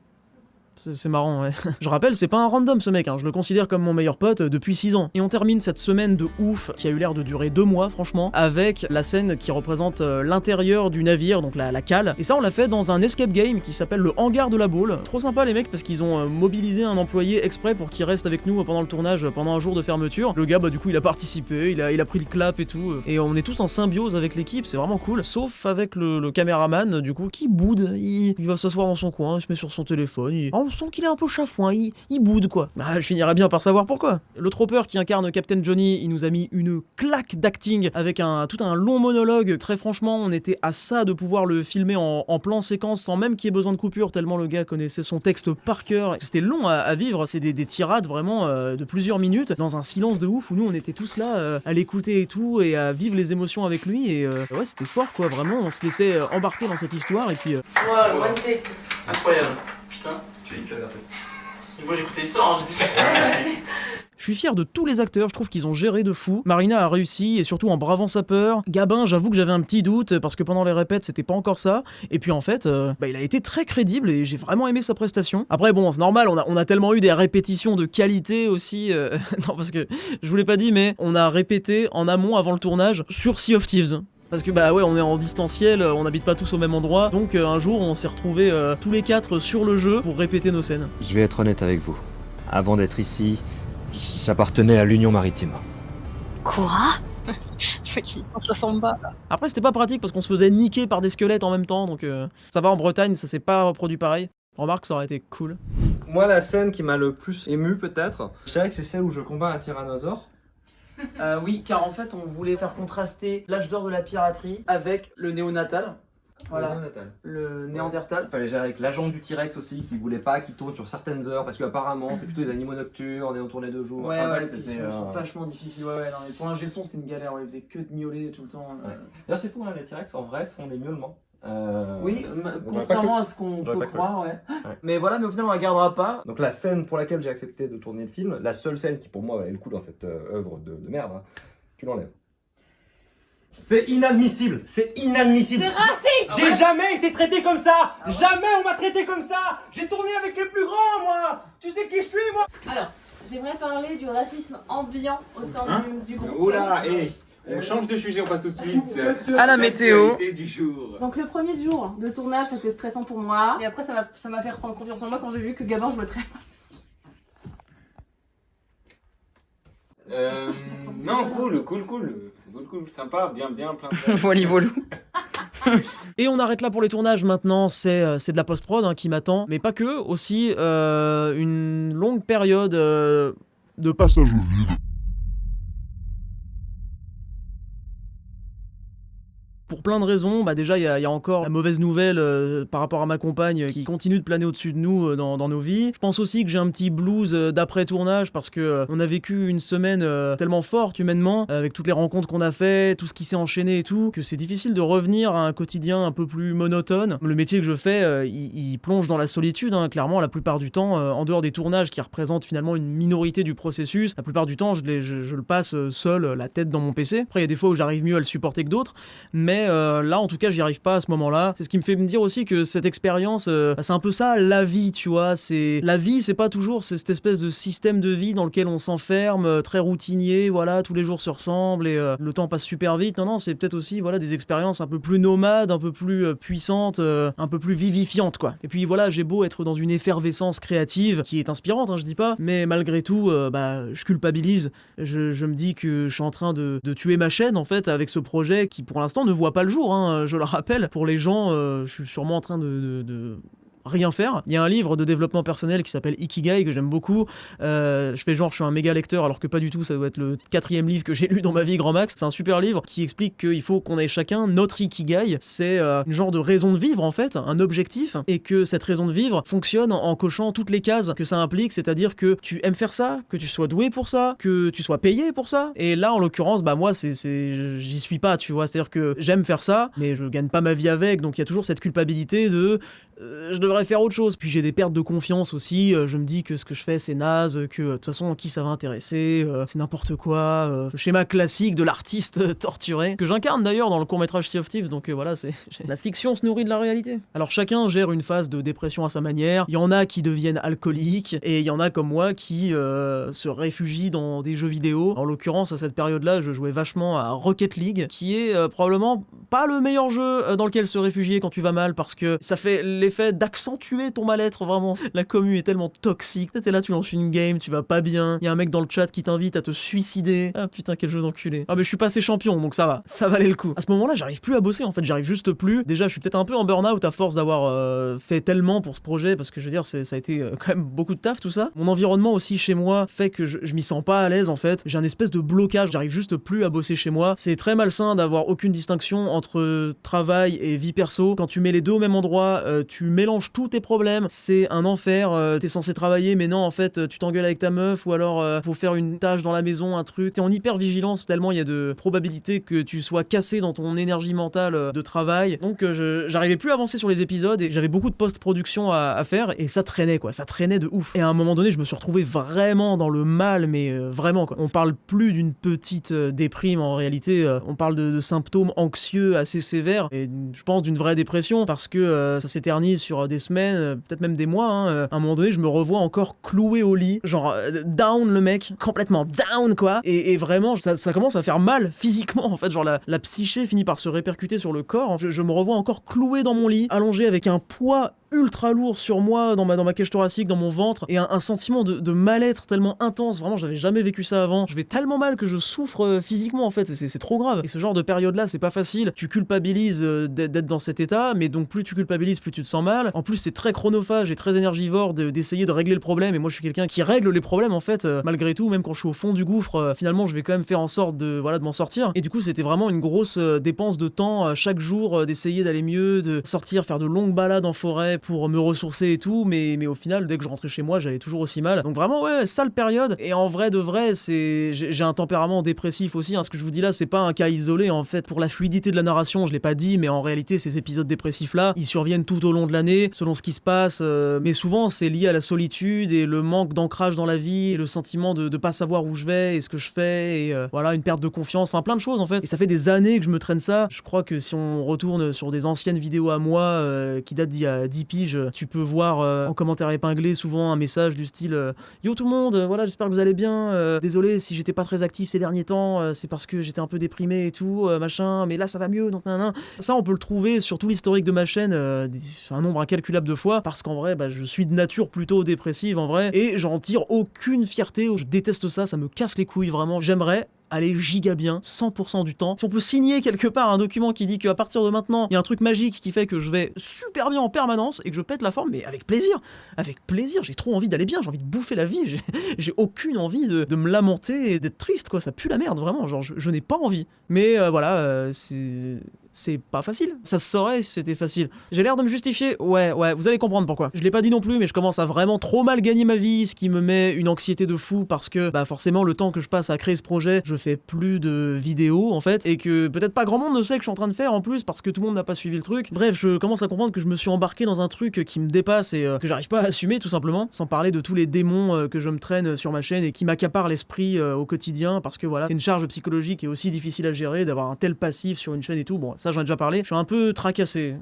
Non, c'est pas le mot, en fait, je suis torturé, vraiment. Et vu que même en étant au fond du gouffre, j'essaye de me battre pour trouver des solutions, je passe des coups de fil et tout, pour essayer de trouver un local que je pourrais louer tous les mois, pour aller y travailler et mettre une séparation entre mon domicile et ma vie pro. Mais j'y arrivais pas, c'était galère, je passais des coups de fil et tout, on me disait oui, il y en a un qui va se libérer bientôt, on vous recontacte, et puis au final, j'avais pas de nouvelles, bref. Et que moi, je sais que je vais même pas déjà supporter de rester chez moi aujourd'hui, donc octobre, c'était de la giga merde. Novembre, on part dans l'ouest, voilà, parce qu'on fait un énième trajet d'est en ouest pour aller voir mes beaux-parents, donc les parents de ma compagne qui habitent là-bas, et à chaque fois c'est vraiment un moment où on va se ressourcer dans un environnement plus sain et tout, chez eux, tout ça, et c'est toujours bénéfique pour moi. On va tourner une scène additionnelle d'Uncharted qui me semblait importante parce que je trouvais que l'épisode était trop court et que voilà, ça racontait rien, donc je me mets à le bricoler, et en plus je me souviens d'un endroit que j'aime beaucoup, dans un parc qui comporte un espèce d'ancien temple un peu à la Indiana Jones, et d'ailleurs je prends comme acteur mon beau-père qui va jouer Sully dans Uncharted. Il se laisse pousser une petite moustache exprès, voilà, pour le cosplay, et en vrai il s'en est trop bien sorti parce qu'il est pas du tout acteur, mais voilà, c'était nouveau pour lui de faire ça. Il se tapait des fous rires comme jamais.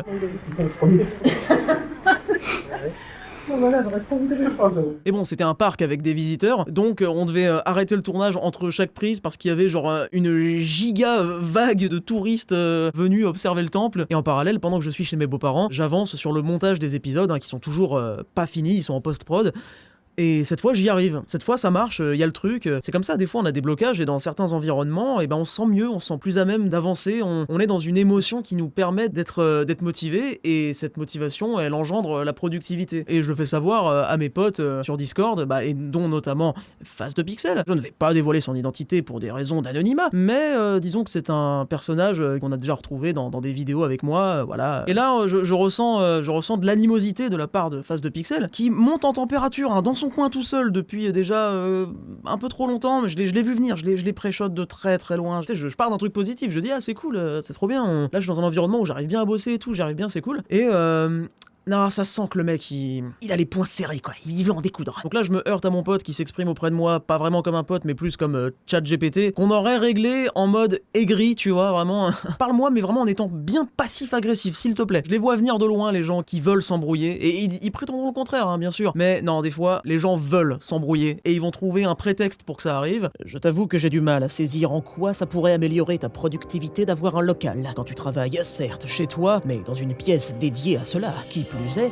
sur un autre... Cette démarche m'aurait paru plus logique si c'était un réel calvaire de travailler de chez soi. Bruit, tout laisse donc penser que tu te laisses trop distraire. Et tout ça est baigné dans du déni sous prétexte que ça fait 10 ans que c'est comme ça. Je perçois certains de vos malheurs comme des caprices, plutôt que comme de réelles détresses. Bon, ça pourrait prendre une éternité d'établir tout le contexte et de résumer, machin, mais en gros, l'idée qu'il veut me faire passer à travers tout ce qu'il me dit de façon passive-agressive, c'est... T'es une merde, tu dois juste faire preuve d'autodiscipline. Voilà, c'est un discours qui est un peu froid et moralisateur, mais moi j'essaye de calmer le truc. Notamment, je réponds en messages vocaux, tu vois, pour que ce soit plus tranquille, tu vois. Je dis ouais, non mais écoute, bah en fait le truc, tu vois, c'est que moi dans mon métier c'est plus compliqué parce que si ça, mais voilà. Vraiment, je réponds avec un ton vocal qui montre que je veux pas de conflit, je suis tranquille. Mais ça n'y fait rien, et ça a pris des proportions de con. Quoi que vous puissiez penser, malgré les difficultés que vous rencontrez, vous êtes des privilégiés. Si votre situation est si grave que ça, consultez des professionnels. Moi je dis ça pour vous aider, hein. Et puis c'est dans vos moyens. Ils pourraient très certainement vous aider à retrouver le droit chemin de vos vies. Le mec s'est retrouvé à minimiser la maladie de ma copine, invalider ma dépression, qu'on ne peut pas appeler autrement, parce que je veux dire, quand tu éprouves autant de symptômes sur un aussi long terme, ça s'appelle comme ça. De toute façon, la dépression, c'est comme plein de trucs, c'est un spectre, c'est pas tu l'as ou tu l'as pas, oui, non, noir, blanc, non, c'est un spectre en fait, et tu te situes dans ce spectre, y a pas à se comparer, mais il me dit des trucs du genre, moi je trouve ça très maladroit pour les gens qui sont vraiment dépressifs. C'est cette idée mentale de, y a des vrais dépressifs quelque part, mais pas là, sous mes yeux, non, là, non. Commence à avoir de l'empathie pour tes proches, et on verra après pour le monde, hein. Déjà, de pas soutenir ton ami qui a ça, c'est une chose, mais en plus de le mépriser pour ça, et d'être condescendant, parce que voilà, il me fait des grandes leçons de morale et tout, c'est le principe d'être dépressif, c'est que justement, tu es écrasé par des émotions négatives qui font que t'arrives pas à te relever pendant une période jusqu'à finir par y arriver, parce que là, bah je me suis relevé visiblement, donc c'est que ça va mieux, mais c'est des choses qui prennent du temps, et il peut y avoir une phase de temps où ça va pas, et c'est comme ça, t'es triste, arrête. Je pense que si c'était si simple que ça se saurait. Donc en gros, on me reproche d'être dépressif, d'autres reproches de merde du style d'avoir du mal à me réveiller tôt le matin. Bah ça me regarde parce que j'ai des problèmes de sommeil, notamment le fait que j'ai des tics nerveux qui m'empêchent fortement de dormir la nuit en fait. D'ailleurs, vous les voyez pas hein, parce que je les coupe toute la vidéo. Top 8 de mes tics nerveux les plus chelous. Numéro 8, numéro 7, le nez qui gratte. Numéro 6, la gorge. Numéro 5, les yeux qui clignent. Numéro 4, les abdos. Faut que je me touche les abdos. Numéro 3, attention, les épaules qui contractent. Numéro 2, la mâchoire. Et le numéro 1... C'est devenu un gros rageux avec le temps, très très envieux aussi, hein. Je me suis mangé pas mal de réflexions liées à ça, et il nous traite, entre autres, de privilégiés, tu vois, il commence à parler d'argent et tout, tu sais, ça devient vraiment cringe, alors qu'on vraiment, on n'a rien demandé, quoi. Oui, vous les youtubeurs, vous êtes des privilégiés, gna gna gna. Pendant que moi je vais au boulot, nanana... Ce n'est pas une compète. J'en ai rien à foutre. Tu as tes problèmes, dont tu me parles d'ailleurs, hein, et que j'écoute en tant que pote, et... ça me viendrait pas à l'esprit de les hiérarchiser, ces trucs dont tu me parles. N'importe qui a le droit de ressentir ce qu'il ressent, de vivre ce qu'il traverse à son échelle. C'est pas une compète. Ma vie est ce qu'elle est, avec des avantages immenses par rapport à d'autres, et des inconvénients immenses aussi par rapport à d'autres. Puis quand bien même quelqu'un qui a des problèmes dans son boulot, voilà, qui fait un emploi mal payé, pas terrible et tout, si ce quelqu'un vient me dire ouais, ça me fait chier, machin, c'est compliqué et tout, quoi, je vais pas lui répondre oui, mais il y a plus grave dans le monde, parce que y a les gens qui meurent de faim, bon, chacun traverse ses épreuves comme il les traverse, et ça coûte rien de faire preuve d'empathie et tout machin, mais alors que je lui ai rien fait, je me heurte à un discours qui certes est très poli, mais également très blessant et très haineux en vrai, a aussi un fond, un sous-texte assez malveillant.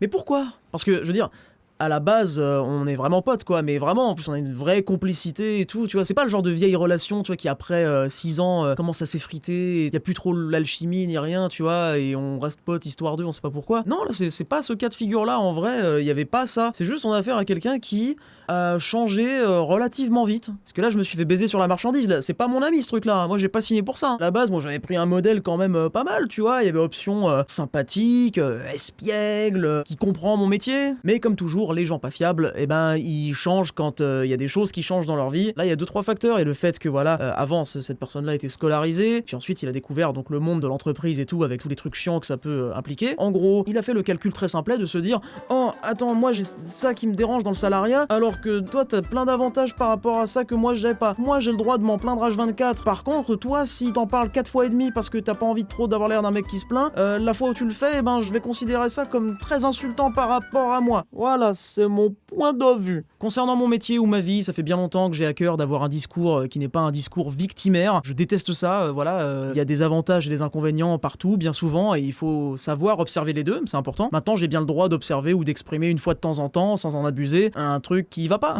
Parce que c'est ça aussi, les amis, ça s'écoute entre eux, tu vois, moi, ce que je reprocherais principalement à ce boulot, c'est l'aspect isolement, en fait. C'est un métier dans lequel t'es méga seul, parce que, voilà, contrairement à la minorité de youtubeurs qui ont des grosses prods et tout, et qui font plein de trucs, la plupart des youtubeurs moyens, ils sont un peu dans leur grotte, sur leur PC, voilà. Et c'est un métier qui peut très vite être malsain si t'as pas une vie privée riche et épanouie, ce qui n'est pas mon cas, donc Mais le gars est arrivé dans la vie active depuis 2 semaines qui me fait des leçons de morale. Oui, moi je connais la vraie vie, d'accord? Toi t'es dans ton petit monde, hein. Moi je connais la vraie vie. Ouais, tu n'as pas le droit d'aller mal dans cette situation-là. Tu as un setup hors de prix. La condescendance. Écoutez, c'est pas parce que je suis un imbécile de gamer plein aux as que vous devez être condescendant avec moi. Ah, c'est une ref. Faut avoir la ref. Et d'ailleurs, c'est pas du tout la première fois que je me mange une réflexion d'un proche qui me jalouse un peu et tout. Je ne suis pas condescendant par mon statut social, donc merci de ne pas l'être non plus. Mais plus j'en parle, plus je trouve que c'est un facteur secondaire, parce que évidemment le facteur principal, c'est sa gadji, sa merveilleuse copine. Sa copine! L'histoire avec sa copine. Vous savez, la meuf un peu antipathique qui nous a accompagnés dans les montagnes pour le tournage Skyrim. Une personne, waouh. Ils se sont rencontrés sur Call of Duty. C'est une belle histoire qui commence déjà, je le sens. Tout a commencé quand il évoquait le fait que il s'était mis en couple avec. Super, je suis content pour lui, trop bien. J'ai pas encore la chance de la rencontrer, donc pour l'instant j'entends juste parler d'elle. Moi par défaut je suis bienveillant, pourquoi autre chose? Donc quand il m'évoque par exemple qu'elle fait de la modélisation 3D, genre moi carrément je dis ah c'est trop bien et tout, c'est stylé ce qu'elle fait, genre je suis dans cet état d'esprit là. Pourquoi un autre? De toute façon, genre, je vais pas mépriser quelqu'un que je connais pas, ça me paraît lunaire de faire ça. Mais visiblement, c'est pas des valeurs qu'on partage, puisque petit à petit, les mois passent, le temps passe, et j'entends dire que cette personne se fout de ma gueule. Et du coup, je me dis, ouais, mais non, mais c'est forcément pour rigoler, tu vois, on se connaît pas, on s'est jamais vu, pourquoi... Comment je le sais? Parce que c'est lui-même qui me le dit. Et moi-même, je lui réponds, mais au pire, tu devrais pas me le dire, non? Parce que c'est pas très stratégique, que je déteste ta meuf. Le temps passe, ensuite je finis par lancer le projet Freecam, à ce moment-là, faire mon financement participatif, et à un moment donné, il dit le truc de trop, il me dit, ouais, hey, lol, elle a dit que ta cagnotte, c'était de la merde, elle a chié sur ta cagnotte, machin... Employer le terme cagnotte, c'est très réfléchi, ça sonne un peu arnaque, tu vois. C'est la deuxième personne malhonnête qui emploie ce terme pour me dénigrer. C'est un financement participatif, c'est très commun. Et d'ailleurs, j'ai eu le bon réflexe de noter absolument toutes les dépenses que j'ai faites pour ce projet. Et du coup, je vous les afficherai, je sais pas où. Mais elles sont là, voilà, je les ai pas inventées. Et au final, j'ai aussi tapé dans mes fonds personnels. Vraiment, j'ai absolument pas gagné d'argent avec ça. Mais en fait, faut la comprendre parce que elle pense que c'est pas juste de faire une cagnotte pour un projet de fiction, alors qu'en fait, dans le monde, il y a la guerre en Palestine. Et du coup, voilà, c'est vraiment dégueulasse, quoi. Excusez-moi, oui, je cherche le rapport. Comme elle est très politisée et que du coup maintenant, comme par hasard, lui aussi il est très dans la politique, il s'intéresse vachement à ça, il a des opinions et tout. Voilà, c'est génial, la politique c'est un truc qui unit les gens. Comment vous me cassez les couilles avec votre politique?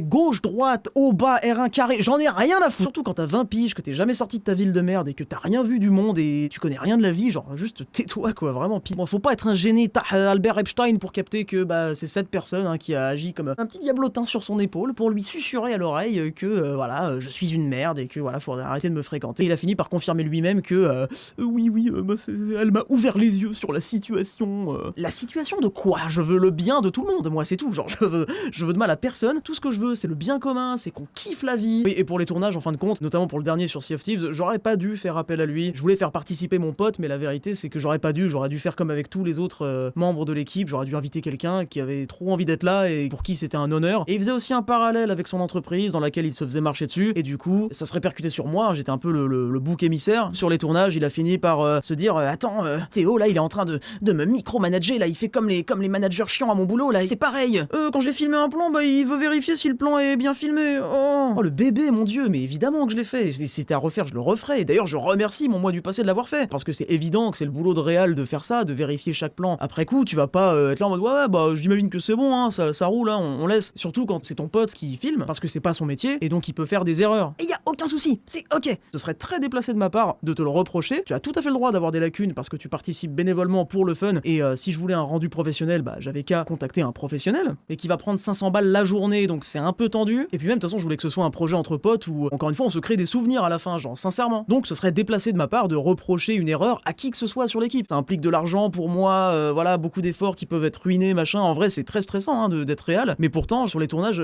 je suis trop bon mood. Genre vraiment, je veux qu'on rigole. J'ai aucune envie d'être un Stanley Kubrick tyrannique qui veut tout pour le résultat. Non, c'est pas l'idée, hein, vraiment. Cependant, j'ai bien le droit de dire, écoute, là, juste cette prise-là, elle marche pas. Viens, on la refait plus comme ça. Voilà, c'est tout.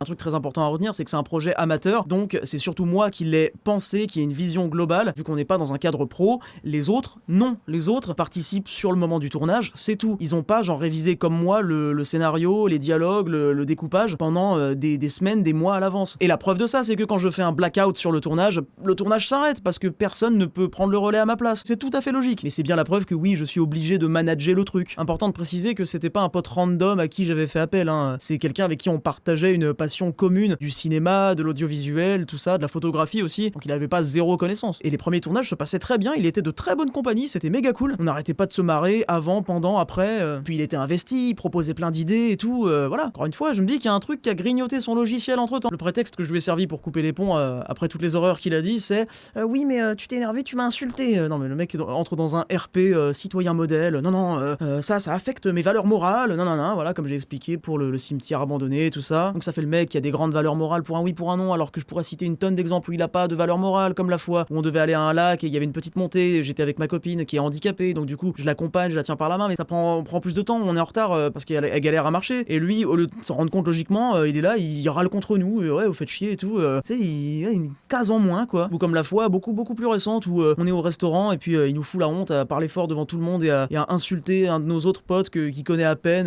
donc les insultes ça le connaît, mais par contre quand sa compagne se comporte mal et qu'on lui dit qu'elle est ce qu'elle fait, eh bien là non, alors là c'est RP gentilhomme. Comment oses-tu? Je ne tolérerai pas des invectives de la sorte une seconde de plus. Voilà, et fin de l'histoire, on s'est jamais revu depuis, c'est terminé. Game over. Putain, j'allais presque oublier de dire que du coup, si je le censure dans ses vidéos et que je le laisse pas apparaître, c'est parce que avant de se séparer, il a dit qu'il invoquait son droit à l'image et au son pour ne pas apparaître dans les making-of. Voilà, donc ce qui confère à ces making-of qui normalement devaient être des bêtisiers vraiment fun et tout, une aura vraiment glauque, hein, un peu à la enquête d'action, où vraiment on a un mec avec une voix comme ça trafiquée et puis des pixels sur la gueule, voilà. Comment reconnaître un bolos en une étape? C'est quelqu'un qui va invoquer des notions juridiques à la première embrouille avec un pote. Ça c'est vraiment un truc classique, c'est vraiment des valeurs de merde. Mais du coup je me suis plié à sa demande, je l'ai censuré, mais pas suffisamment pour lui, ce à quoi il m'a envoyé un mail.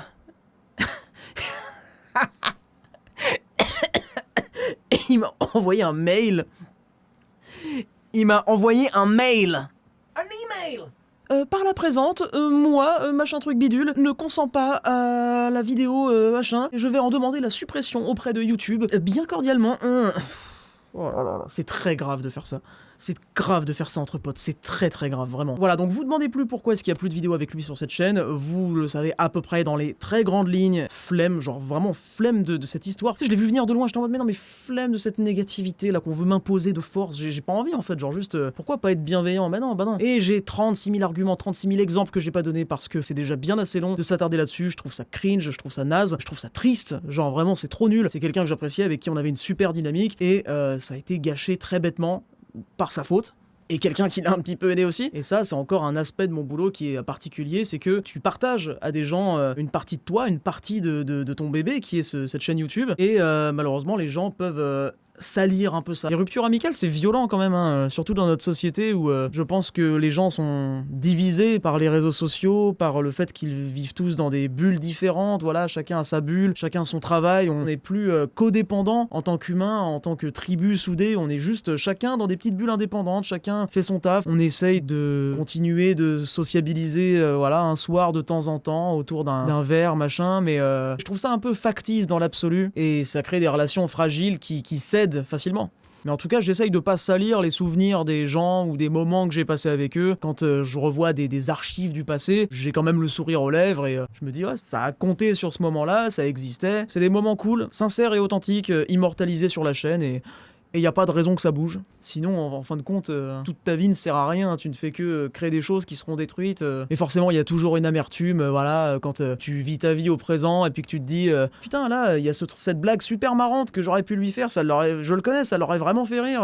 Ou ça, là, ça l'aurait trop intéressé. Bon, ça s'est éternisé de ouf. Je vais pas m'excuser parce qu'en vrai, je sais que les gens aiment ça. On va se l'assumer, le drama, c'est toujours un peu rigolo, c'est toujours un peu intéressant. Voilà, j'en ai pris tellement plein la gueule dans cette histoire que pour une fois, je vais essayer de rentabiliser tout ce que j'ai pris dans la gueule. Voilà, je me dis bon bah écoute, ça va rendre ma vidéo un petit peu plus attractive et ça me permet aussi de faire de la prévention parce que j'ai envie de passer 2-3 messages à ce niveau-là, surtout pour les plus jeunes. Déjà, quand vous vous embrouillez avec un ami, le faites pas en message textuel, par texte, c'est vraiment un coup à ce que tout finisse toujours mal. Faites gaffe à votre ego, vraiment, ça vous fait faire que de la merde des fois. Dites-vous carrément vous êtes trop stylé si vous êtes le gars qui arrive à être humble et à dire ouais j'avoue c'est ma faute, enfin faut pas le dire pour le dire, si tu le penses pas du tout, parce que factuellement c'est pas vrai, alors c'est là que la nuance est compliquée et que bah du coup on perd tout le monde, mais essaye d'être la personne qui arrive à observer factuellement, te basant uniquement sur des faits et pas sur des biais émotionnels, quelles sont tes erreurs ou quels sont au contraire les points sur lesquels tu peux t'affiner. Il était long, novembre, hein. Il était super long. Décembre 2024, qu'est-ce qui s'est passé? Bah tiens, oh, le timing, parfait. Hop là. J'ai adopté ce petit bout de chou. Ah mon chouchou. Il s'appelle Marius, c'est un brave petit zouzou. Il va me mordre, je connais. En fait, on était en plein hiver, et un jour, on voit un petit chaton, vraiment tout petit, qui arrive au carreau, tout seul et tout. Donc, bah, on l'a recueilli, tout ça. Voilà, et depuis, il est avec nous. Quoi, tu veux parler dans le téléfunken? Le téléfunken de papa, le privilégié? Oh... Voilà, donc c'est un pote contre une patte. La vie est bien faite quand même, hein.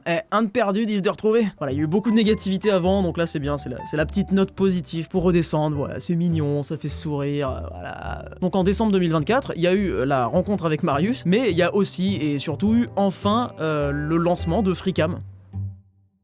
Le lancement de Freecam, une galère. J'ai merdé sur toute la ligne de A à Z. C'était une succession d'indécisions et de je sais pas, qu'est-ce que je fais? Putain, merde! Au départ, ça devait se passer sur ma chaîne YouTube, ici en fait, la chaîne Ganguinou. Sauf que je me suis dit non, faut que je fasse une autre chaîne dédiée à ce projet parce que ça se voit que c'est pas méta de rester sur ma chaîne à moi. C'est une vieille chaîne, que l'algo il sait plus comment la mettre en avant et tout, c'est un peu relou. Et ça a été un dilemme pour moi l'année dernière. J'arrivais vraiment pas à prendre de décision, en fait, tout avait l'air d'être un mauvais choix en fait. Dans le doute, j'en ai ouvert une autre parce que à ce moment-là, je pensais faire une chaîne qui, au-delà de Freecam, deviendrait une chaîne un peu de vidéaste en fait. Voilà, j'avais besoin de souffler de cette chaîne-là, de tout son passif, et d'ouvrir une nouvelle chaîne comme si c'était un nouveau départ, quoi. Alors que bon bah...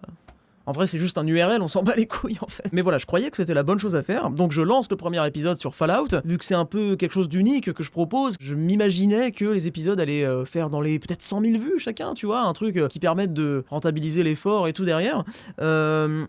En fait non, mais le premier épisode fait pas un score horrible non plus, de toute façon c'est le premier, donc dans la foulée je sors un making of de cet épisode, parce que faut savoir un truc, c'est qu'à la base je prévoyais de faire un making of par épisode, vraiment, c'était censé être ça, et c'est ça qui allait alimenter la chaîne Freecam en fait, sauf que c'était déjà tellement de boulot, tellement de charge de travail, et c'était tellement épuisant déjà ne serait-ce que de faire les épisodes, que je vois pas comment j'aurais pu trouver la place pour faire les making of. En plus de ça, je vois que bah ça fait pas beaucoup de vues, parce qu'on n'est pas sur la chaîne principale, et que une chaîne ça prend du temps à se mettre en place, ça se fait pas comme ça. Et du coup je panique, je rename la chaîne Ganguinou VOD, ça devient une chaîne de VOD, rien à voir, autant qu'à avoir une seconde chaîne monétisée, pourquoi pas. Je sors les épisodes, donc Skyrim et Uncharted, et je sens que les retours sont mitigés. Déjà il y a très peu de vues, puis même il y a pas mal de gens qui critiquent la série, hein, qui n'aiment pas. Je vois même des TikTok émerger en mode oh là c'est vraiment de la merde son truc et tout. Bah, c'est là que je me rends compte de la faille dans mon plan machiavélique de faire ce projet. Quand on crée quelque chose en amont pour ensuite le proposer d'un coup sous forme de série où tous les épisodes sont déjà prêts, le problème c'est que s'il y a un truc qui colle pas au départ dans ton programme et que t'as pensé tous les épisodes comme ça, bah, le même défaut va se répercuter sur chaque épisode parce que t'as pas encore eu les retours critiques et personne n'a pu te le dire entre temps, donc ouais, c'est pour ça que c'est pas mal aussi de faire des vidéos les unes après les autres. J'avais pas pensé, j'ai un peu con. Et le défaut en question, c'est que mon format, bah, il était beaucoup trop hybride en fait. On sait pas ce qu'on regarde quoi. Le concept, c'est de faire un court-métrage dans lequel va venir s'insérer à un moment donné une cover musicale sous forme de clip de la musique du jeu en question. Alors d'accord, très bien. Sauf que le problème, c'est que selon ce qu'on est venu y chercher, on peut très vite se sentir frustré en tant que spectateur. Et le pire, c'est que c'est un souci de générosité parce que j'en ai trop fait. J'ai voulu apporter tellement plus à une cover pour que ça devienne aussi un peu un film en même temps que du coup, on sait pas où se placer et c'est pas forcément pertinent comme vidéo. Ce qui à la base aurait pu être une cover musicale super louable parce que au lieu d'être juste resté dans ma chambre, je suis allé dans un décor adapté à l'univers du jeu dont je refais la musique. En plus de ça, je me suis habillé comme un personnage du jeu. Vu sous cet angle-là, c'est ok. Mais si on incorpore de la fiction, là, attention, quand tu mets beaucoup de fiction, mais quand même pas assez parce qu'au final ça dure quand même que quelques minutes en tout, bah on se retrouve avec un espèce de mélange bâtard qui donne l'impression d'un clip musical avec une intro beaucoup trop longue et qui vient nous empêcher de juste apprécier la musique, ou alors ça donne l'impression d'un court-métrage pas fini sur lequel on a inséré un clip d'un coup. On peut vite se perdre dans des projets comme ça qui sont pas tout de suite bien pensés dès le départ, et en vrai, legit, genre il est pas question que je blâme l'algorithme, oui, machin, j'ai pas de chance et tout. Non, en vrai, c'était juste mal pensé, et donc c'est seulement avec l'épisode d'après sur Elden Ring que j'ai commencé à vraiment retenir de mes erreurs et à beaucoup plus penser mon projet comme un vrai court-métrage, et ce montage Elden Ring, je vais passer mon temps à le faire, pas dans mon bureau pour une fois, moi qui voulais tant bosser à l'extérieur. Ça va être le cas puisqu'il y a un an, en février 2025, ma compagne a commencé à ressentir des symptômes étranges, c'est-à-dire qu'en fait elle sentait plus la partie gauche de son corps, perte de sensation, elle avait des picotements et tout. Au début on pensait que c'était un petit nerf qui s'était coincé, un truc, et puis ça a duré trop longtemps, étrangement trop longtemps, jusqu'à ce qu'on finisse par aller aux urgences en fait. Alors au début on y allait comme ça un matin, voilà, en pensant que c'était juste histoire de voir mais qu'on allait vite rentrer, et puis en fin de compte bah, on y est resté genre un mois, c'est un petit peu plus longtemps du coup.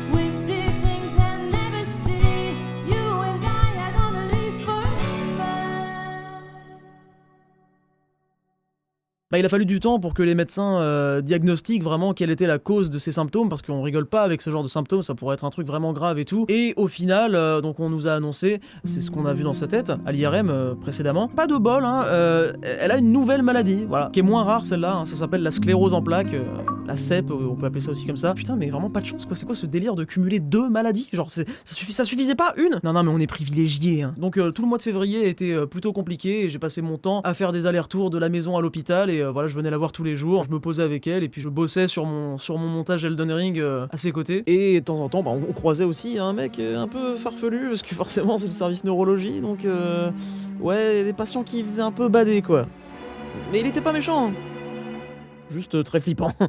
La sclérose en plaques, ça varie vachement d'un patient à l'autre. C'est bien traité maintenant et là, Marina, elle est sous traitement. Elle lui a trouvé un traitement qui fonctionne sur elle et qui permet de diminuer les poussées qui créent des lésions cérébrales. Mais malheureusement, elle a toujours des séquelles du style avoir la main qui tremble. Alors heureusement, c'est pas sa main droite parce qu'elle l'utilise pour dessiner et faire son boulot en fait. Pour ça, on a de la chance, mais sinon, elle peut avoir des petites pertes de mémoire ou une incapacité à trouver ses mots. Ça, c'est le genre de truc, à chaque fois que ça arrive, ça me fait un peu mal au cœur, mais on s'en sort quand même, ça le fait, on avance et voilà. Gros big up au personnel hospitalier de l'hôpital de Trévenant à côté de Belfort, c'est vraiment des personnes formidables qui font un beau métier et c'est vraiment des gens super cool qui ont des belles âmes, qui font pas ce métier pour rien, hein, c'est clair. Donc voilà, ça a rendu ce long séjour plus supportable. En plus ils sont abonnés à nos chaînes YouTube et tout, c'est plutôt cool. D'ailleurs il y en a un qui a montré mes vidéos à son fils de 9 ans et il a dit un truc, ça m'a marqué. Son fils lui a dit ouais mais il fait pas beaucoup de vues.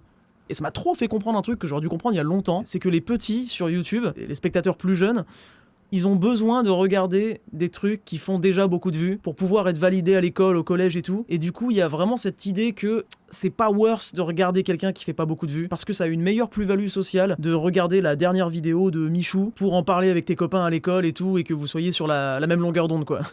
Je me suis dit mais oui, mais en fait je comprends, c'est logique. Putain, mais oui. Parce que tu sais, c'est pas une réaction qu'un adulte aurait de dire ouais, mais il fait pas beaucoup de vues, tu vois. Tu sais, genre, ouais, mais quoi. Mars 2025, il se passe rien, on se fait chier. Avril 2025, on va déménager, on va retourner habiter dans l'ouest de la France, à Angers, auprès des parents de Marina, parce que, à la suite de l'annonce de sa nouvelle maladie, on a besoin de se ressourcer. Et en plus de ça, après avoir coupé les ponts avec Face de Pixel et tout, on avait juste envie de rentrer chez nous, en fait, et dans une région plus verte, plus belle, plus agréable. Notre terre-terre, quoi. Mais avant qu'on déménage, genre vraiment quelques jours avant, je vais en profiter pour faire un dernier tournage dans l'est de la France parce que je suis en contact avec un gars qui possède une voiture de police américaine. Ce mec, c'est le chill guy originel. Juste un jour, il s'est dit tiens, j'ai envie d'acheter une voiture de police américaine.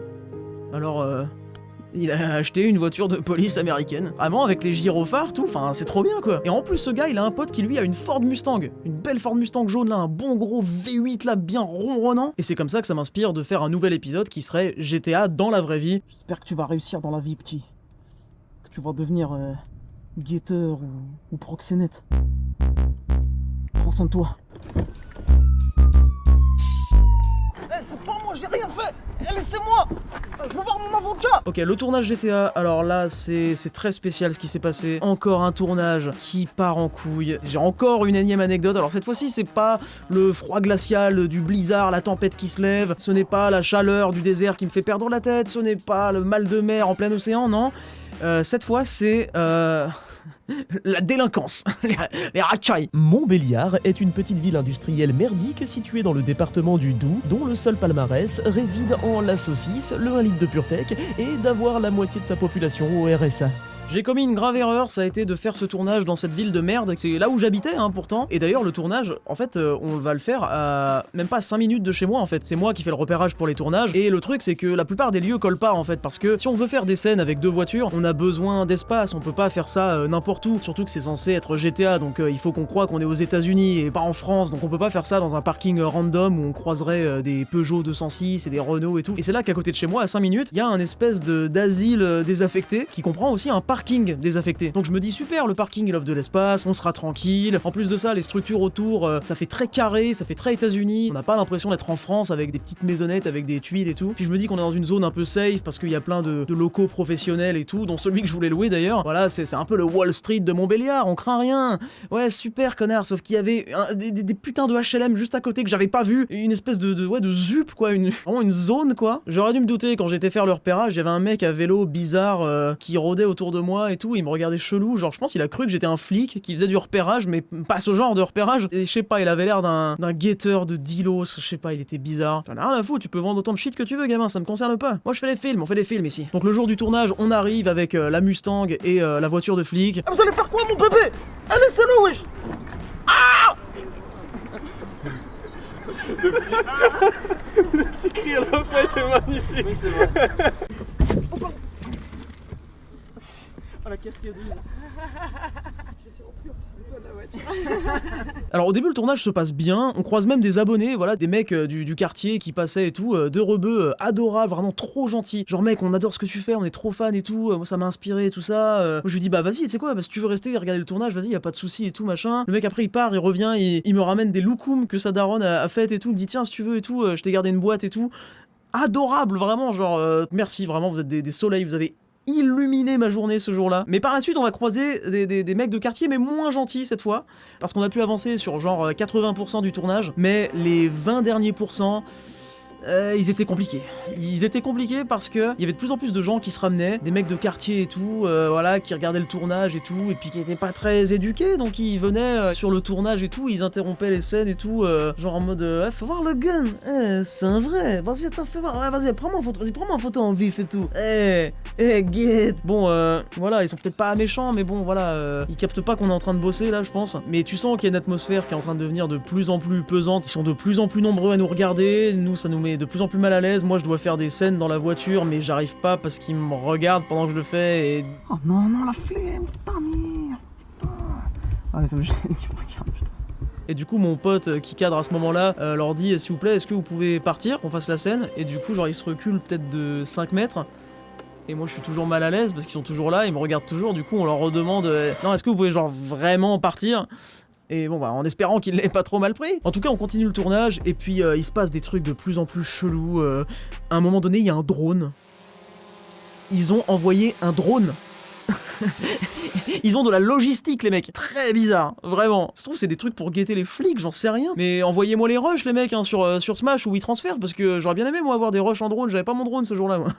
Trop tard, la vidéo est sortie. Bon, finalement, on réussit à finir le tournage à cet endroit-là. Les acteurs étaient cool. Big up à Alison et Valentin, des potes à nous qui se sont prêtés au jeu et qui ont joué des personnages et tout. Et ils nous ont même aussi prêté leur gamin, voilà. Le petit bébé Yann, qui a dû grandir hein, depuis, mais c'est lui qui joue le bébé dans la vidéo. Et peut-être que ça le fera marrer de revoir ces souvenirs-là un jour. Donc, le court-métrage se termine à la fin de cette scène. Il est pas super long et c'est normal parce que normalement ça devait durer plus longtemps, devait y avoir d'autres scènes. On n'a jamais pu parce que directement en fait en prenant les voitures et en repartant, je crois qu'en fait le groupe qu'on avait un peu refoulé, ça les a vexés et du coup on les a retrouvés genre sur le bord de la route avec des masques, des cagoules de paintball et ils nous ont tiré dessus.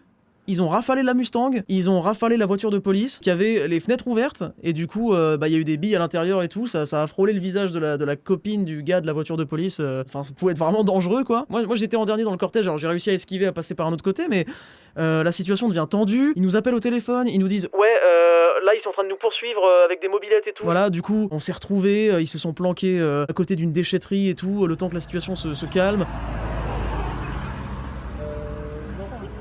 Des gendarmes qui sont venus nous conseiller et tout sur ce qu'ils pouvaient faire pour l'assurance, pour les dommages qu'il y avait eu. Des policiers très pros, très bien. Donc ensuite, on a pas fait la dernière scène, finalement on s'est laissé là et on s'est dit que ça le faisait et puis voilà, c'était quand même cool. Pour terminer la soirée sur une bonne note, j'invite toute l'équipe au resto comme à chaque fois et puis ensuite la nuit est tombée, on rentre chez nous et arrivé à un rond-point très près de chez moi, on croise deux mecs capuchés, habillés en noir et tout, qui sortent une lumière stroboscopique hyper puissante, genre vraiment je me fais aveugler alors que je suis au volant quoi, et du coup je lui fais un signe en mode mais tu veux quoi toi? Et il me regarde en rigolant, il sourit, il est content et puis là il sort un fusil de paintball et il rafale ma caisse. Il rafale ma bagnole. Je me dis, oh putain, non, c'est les mecs de cet après-midi qui nous ont retrouvés et tout. Il y a tout un réseau, ils se parlent entre eux, ils nous ont traqués. Donc je commence à accélérer. Et là, arrivé au rond-point qui mène à chez moi, il y a un monospace qui se met en travers de la route et qui me bloque le passage comme par hasard. Je suis en mode, oh putain, les bâtards, non, c'est un piège, c'est un guet-apens. Genre vraiment, je stresse. En fait, pas du tout, c'était vraiment une mère de famille, c'était vraiment pas de chance, c'est ouais, comme ça. Mais je le savais pas, ça, à ce moment-là. Alors j'accélère, je me gare dans une ruelle pour pas montrer où j'habite, vraiment pour pas me ruer chez moi. On appelle la police pour signaler la petite dinguerie qui vient de se passer. Donc là, ils arrivent, et clairement, c'est deux salles, deux ambiances par rapport aux officiers qu'on avait vus plus tôt dans la journée. Je me heurte à une espèce de mec bedonnant et nonchalant, voilà, brigadier chef, en même temps, pourquoi vous passez par là, quoi? Je lui dis, peut-être parce que j'habite là, c'est le seul passage. Je peux voir vos papiers? Il commence à être suspicieux avec moi, genre, mais on vient se faire agresser, genre, c'est une dinguerie. Après, le mec, ça se voit, il est blasé, genre, ouais, non, mais ouais, avec leur paintball en ce moment, là, ils arrêtent pas. Ce n'est pas normal, il faut pas normaliser ça. En mode, c'est acceptable dans une civilisation moderne que des individus se croient vraiment dans GTA pour le coup et se baladent avec des guns en pleine ville normale et qui rafalent des gens, des voitures normales. C'est quoi cette ville de cons? Bon, en tout cas, j'aime bien la morale de l'histoire avec ce tournage parce que la même journée, on a croisé deux profils différents dans deux camps différents, c'est-à-dire que on a eu affaire à des rebeux du quartier vraiment Kaira relou, et en même temps aussi aux deux abonnés que j'évoquais plus tôt, qui eux étaient vraiment bien éduqués, trop gentils et tout. Et je dis pas ça juste parce qu'ils m'ont saucé parce que je suis ganguinou, mais vraiment, non, ils étaient bien éduqués, ça se voit, c'était des bonnes personnes. Et je pense que ces gens-là, ils ont pas envie qu'on fasse l'amalgame avec d'autres qui leur font une mauvaise image. Et côté police, pareil, on a eu affaire à deux profils différents. Au départ, on a eu des flics plutôt sympas et pros, et de l'autre, des flics nonchalants et pas ouf.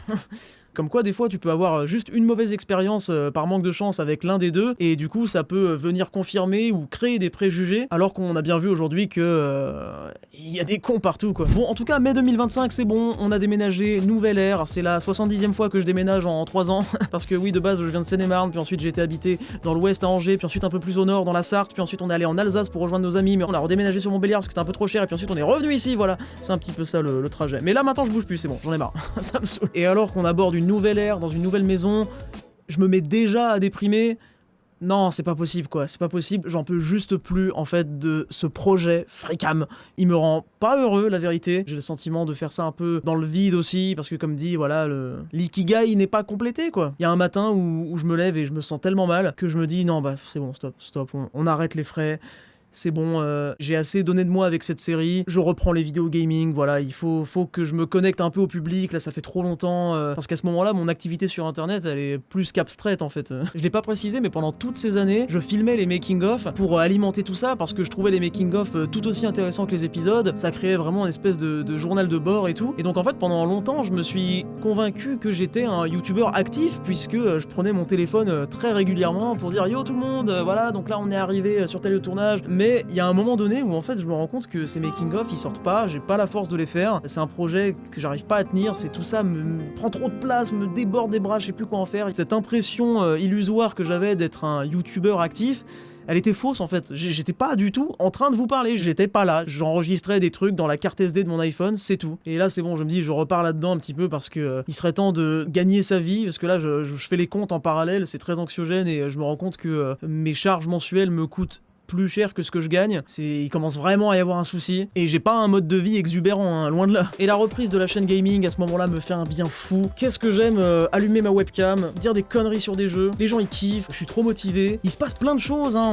On fait des rencontres improbables dans les jeux, voilà, plein de moments marquants, on a vécu des aventures de cons sur GTA, Garry's Mod, même For Honor, tiens, je pensais pas, mais ouais, je suis content d'avoir un petit peu repopularisé le jeu, il y a plein de gens qui m'ont dit qu'ils s'étaient remis à y rejouer grâce à mes vidéos, et c'est trop bien. J'ai fait de nouvelles vidéos sur Garry's Mod aussi, qui avait franchement rien à envier aux vieilles vidéos de l'époque, parce que c'était trop drôle quoi, c'était cool, j'ai bien kiffé. Par contre, les deux projets restants, donc Elden Ring et Sea of Thieves, ils ont été tournés, ça a demandé beaucoup trop d'efforts, il est pas question que je les laisse tomber, donc ça prendra le temps que ça prendra, mais ils sortiront, vraiment. C'est là que je me dis que ma persévérance, c'est un peu de la folie aussi, mais je sais pas, non, je me vois pas avoir fait tout ça pour rien au final. Juin 2025, je suis invité à être jury dans un festival de court-métrage à Montpellier, et c'était une expérience intéressante franchement, genre vraiment là j'ai été scotché par des trucs que j'ai vus, je me suis dit putain les mecs ils sont trop forts quoi. Pour la qualité de la réalisation, également la qualité du jeu d'acteur et ses intentions de mise en scène.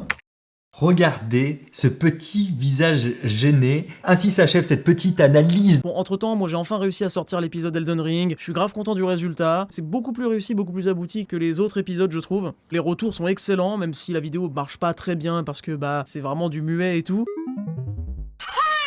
Mais à ce moment-là, je travaille encore de chez moi, donc je me sens un petit peu à l'étroit, quoi, en mélangeant encore une fois ma vie pro et ma vie perso. Donc, je cherche à décompresser et à respirer en faisant du sport. J'ai pas envie de juste refaire de la muscu dans une salle, j'ai déjà bien assez fait. Ça, je peux le faire de chez moi. Par contre, c'est l'occasion de faire du foot, en fait. Le football, c'est vraiment une de mes grandes passions de quand j'étais ado, je vous jure, c'est vrai. Ça m'a toujours manqué de ouf, mais le truc, c'est que quand tu connais pas grand monde, c'est pas évident de trouver des matchs, voilà. Jusqu'au jour où j'ai téléchargé une appli qui m'a permis de rencontrer des gens pour faire des matchs, donc trop bien, je suis trop heureux. Ça fait des années que je rêvais de ça m'a trop manqué. Bon, j'ai aucun cardio, je suis vraiment flingué de ce côté-là parce que j'ai plus l'habitude, mais c'est pas grave, je kiffe et je me dis que à force de faire des matchs et tout, l'habitude va reprendre et voilà. En plus, un des joueurs se trouve être un abonné, donc on discute un peu à la fin et moi je lui dis putain, je suis trop content, à partir de maintenant, je vais faire ça tout le temps et tout. Meilleure vie quoi, meilleure vie de faire des matchs de foot après une journée de travail, tout ça. Donc la semaine d'après, je reviens, deuxième session de foot, d'une longue série, j'imagine. Le match commence. Je me fais une rupture des ligaments croisés.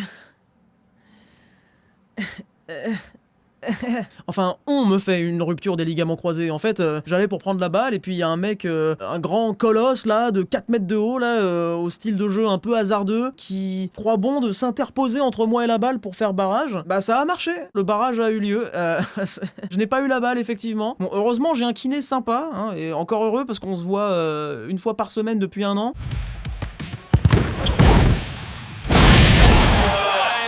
En vrai, cette blessure, dans cette période-là, c'était pas ce qu'il me fallait. Genre, vraiment, c'était un petit peu méchant, là. C'était un petit peu gratuit, là. Je m'en serais vraiment passé. Septembre 2025, il se passe un truc vraiment important. Avec ma copine, Marina, on décide de trouver un local, un bureau pour travailler, parce que, maintenant, c'est possible. Avant, elle avait pas forcément les moyens pour ça, et on en a trouvé un, et depuis, je suis refait. Je vais tellement mieux dans ma vie depuis qu'on a ça. Je savais que la clé était là. C'est une folie. Vraiment, tous mes états dépressifs et tout, ils sont apaisé, canalisé de par la simple existence de cet endroit. Parce que ce qui est chiant quand on bosse chez soi, c'est que tout se mélange en fait. Les distractions ne deviennent plus si plaisantes que ça parce que on est tout le temps chez soi, on baigne là-dedans, on y macère, donc c'est pas très agréable. On n'a plus trop de plaisir à rien. Alors que quand on rentre chez soi après une journée au travail, là c'est différent, ça change complètement la donne. Et le fait d'avoir cette alternative et de pouvoir faire un ping-pong entre les deux, c'est hyper sain en fait. C'est un endroit dédié au travail, tu y vas, tu fais rien d'autre, juste tu bosses sur tes projets et du coup ça donne un peu plus de dynamique bénéfique à ma vie, même si des fois, il y a un petit côté flippant, genre espace liminal quand il va le week-end et qu'il y a personne.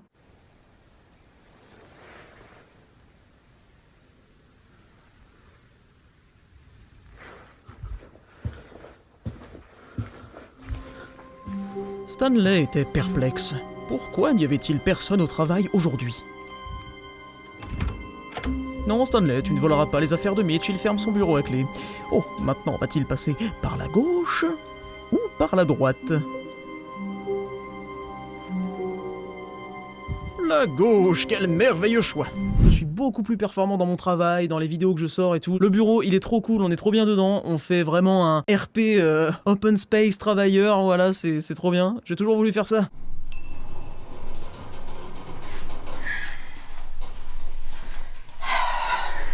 J'adore ma nouvelle vie. Hey, Steve.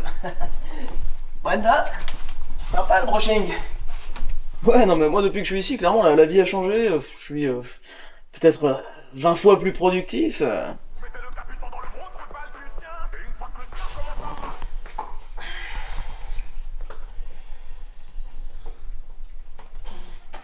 C'est une entreprise familiale avant tout, donc avec ma compagne, voilà, on collabore dans le même bureau. Enfin, puis on peut faire moite-moite sur le prix aussi, donc c'est pas mal. Loulou, c'est toi qui as le PDF du client? Non, c'est pas moi. Non, je l'ai pas. Bah si, t'as toujours les baffings, tu sais, quand il l'envoie par WeTransfer, si? Non, je l'ai pas. Bah si, mais si, je te dis que c'est toi qui... Mais je suis dans tes fichiers, t'as regardé dans tes fichiers, dans tes il a fait un WeTransfer, donc c'est forcément ça. C'est pas moi qui l'ai reçu ton putain de WeTransfer. Bah non. C'est comme pas communiquer, t'es en train de jouer émotionnel. Connard! Pétasse. Connard! Poufiasse. Ça se passe bien. Je sais pas quoi te dire, Mitch. Tu sais, le client de Singapour veut pas lâcher du lest, mais c'est pas une raison pour qu'on lâche nous aussi de notre côté. Bah ouais, je sais. Non, je t'écoute. Non, je suis pas en train de faire autre chose, non. Bon, un peu de professionnalisme, s'il te plaît. C'est pas sérieux là. Ça me gaffe, On se rappelle.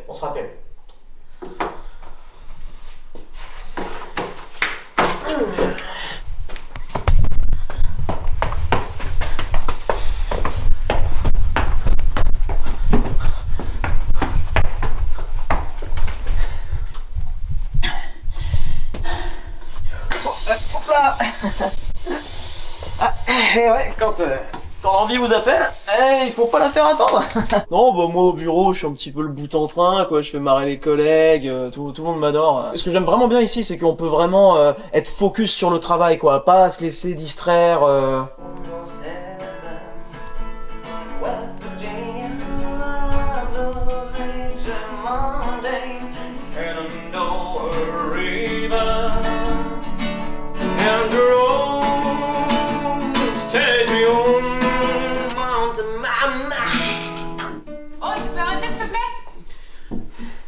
Ouais bah je suis un artiste, ok.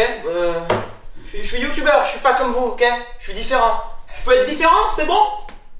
Je vaux mieux que vous, moi. Je peux valoir mieux que vous tranquillement, c'est bon. Bon, maintenant octobre, novembre 2025, ça fait 6 mois que je fais des vidéos gaming. C'est bon, j'en ai remarre, c'est terrible. J'avais dit ça aussi la dernière fois. À chaque fois, il s'écoule 6 mois pour que j'en ai marre. Bah voilà, ça a pas loupé, parce que bah YouTube est plus que c'était. C'est cool de temps en temps, mais faire ça quotidiennement et assumer une chaîne quotidiennement chaque semaine comme ça me gonfle. Je pense que c'est un format qui en plus n'est plus très recherché par les gens sur internet. On pourrait se demander pourquoi. Moi je dis que l'accessibilité aux jeux vidéo est plus grande, donc les gens regardent moins de contenu pour jouer directement eux-mêmes, ou juste ils sont tous sur TikTok et puis voilà, mais je sais pas, j'ai l'impression que c'est un format qui a pas trop la cote, et en vrai, même auprès de moi, ça a pas trop la cote parce que c'est pas du tout ce que je cherche à regarder en tant que spectateur. Et ça me cause beaucoup de tort sur cette chaîne YouTube, c'est que quand je fais ce format de vidéo là, je sais pas ce que je poste. Et j'y vais à l'aveugle parce que je suis tellement pas client de ce genre de vidéo, le format vidéo gaming improvisé. Je sais jamais vraiment qu'est-ce que les gens vont retirer de ma vidéo, est-ce que ça va leur plaire ou quoi. J'en sais rien. Puis là on arrive en décembre, je me fais opérer, je suis en giga convalescence, je suis un turbo infirme, je peux à peine marcher, c'est une galère pendant plusieurs semaines. Il me reste plus qu'un truc à faire, je suis cloué au lit, je peux rien faire d'autre qu'être sur mon PC. Alors on va terminer cet épisode, on va terminer Sea of Thieves.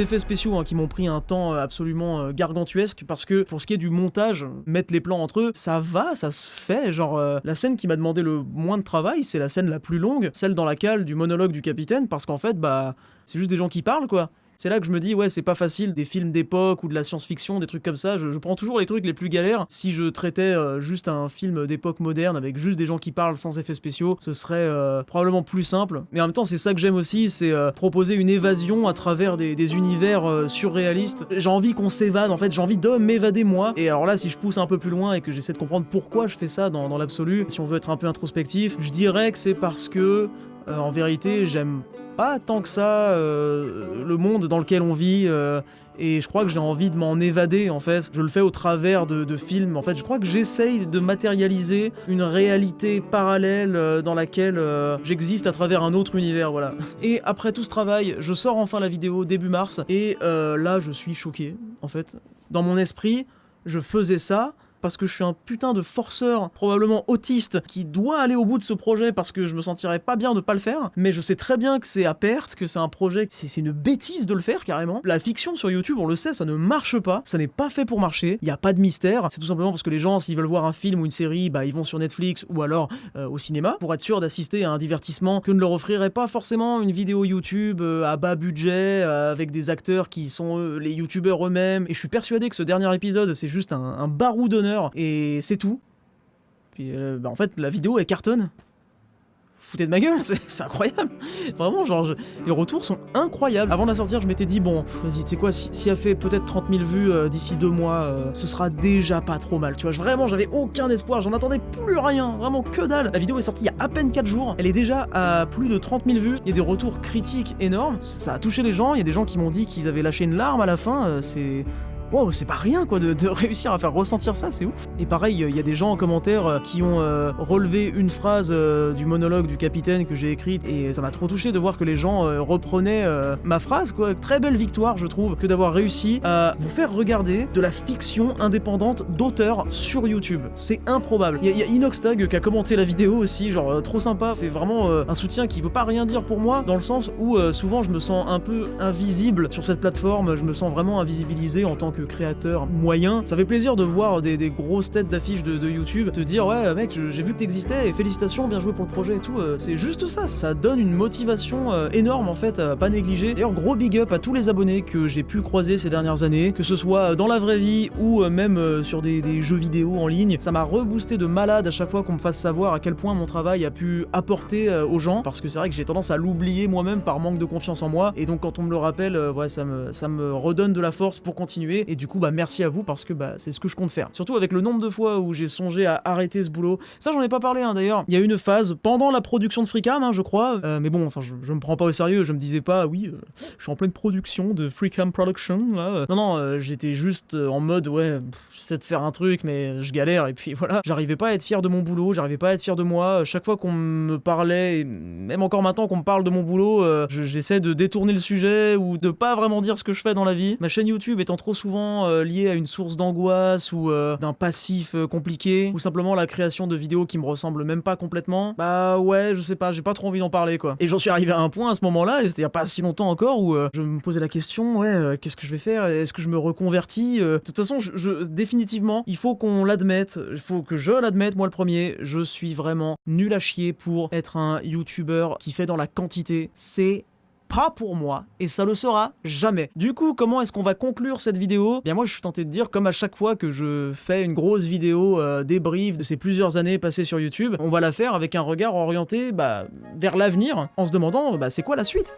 La suite, c'est pas des shorts, c'est pas des tonnes de VOD ou de vidéo gaming que j'arriverai pas à assumer, c'est encore moins des gros projets épuisants comme je viens de faire, qui au final ont trop eu raison de ma santé mentale. C'est des streams, par contre, déjà, on va pas lâcher Twitch, moi je m'amuse dessus, franchement je me régale avec vous, on rigole bien et tout, mais bon, ça c'est rien, c'est un petit apéro, c'est un petit amuse-bouche. Non, moi ce que je vous propose, c'est de tout simplement reprendre un format qui a trop bien marché à l'époque, que vous êtes beaucoup à me réclamer encore aujourd'hui, qui marche bien sur YouTube en soi. Je veux bien sûr parler du format storytelling, ou review, analyse, critique, non j'aime pas trop ce terme, il est un peu naze, des chroniques de jeux vidéo. Parce que ça, c'est ce que je regarde en tant que viewer, c'est ça que je kiffe, et dont je connais les codes, et je sais ce qui est trop bien, je sais ce qui est banger, et je sais ce qui me fait chier aussi, tu vois, je sais ce qui est naze là-dedans, donc je pense que je suis bien placé pour proposer ça. Ce serait du coup l'occasion de maintenir cette chaîne en vie, de pas sortir une vidéo tous les 3 ans, mais en même temps, de quand même y trouver un épanouissement créatif, parce que y a de quoi faire. J'ai tellement d'idées, j'ai envie de faire un format tellement frais qui vous fasse kiffer, qui me fasse kiffer, mais à ma sauce bien sûr, avec mon style visuel, mon style d'écriture, pas en suçant ce qui se fait et qui marche bien, parce que j'ai à cœur de refaire vivre cette chaîne et de maintenir le lien avec vous plus que jamais. Voilà, merci d'avance à tous ceux qui me feront confiance. Ah, et sentez-vous visés, hein, vraiment, parce que je sais quand on regarde une chaîne YouTube, on a un rapport étrange à ça. Souvent le youtubeur, donc moi, là, la personne là, je vous parle, je dis vous, toi, et en fait, toi qui es réellement derrière l'écran, bah t'es en mode ouais, mais non, mais il parle aux autres de sa commu, mais pas vraiment moi, tu vois.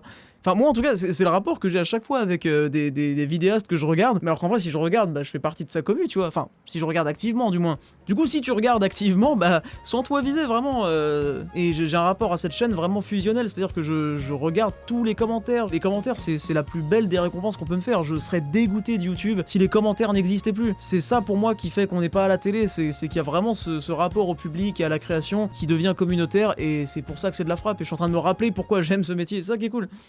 Merci à tous de me suivre, quoi qu'il arrive. Trop bien qu'on continue à vivre des aventures après toutes ces années. Surtout que là, il va s'en passer des choses à partir de maintenant parce qu'on entre dans un tout nouvel arc. Voilà, il y a une nouvelle ère, un nouveau chapitre. Prenez soin de vous en attendant. C'était Ganguinou. Ciao. Ah, mon genou. Ouch.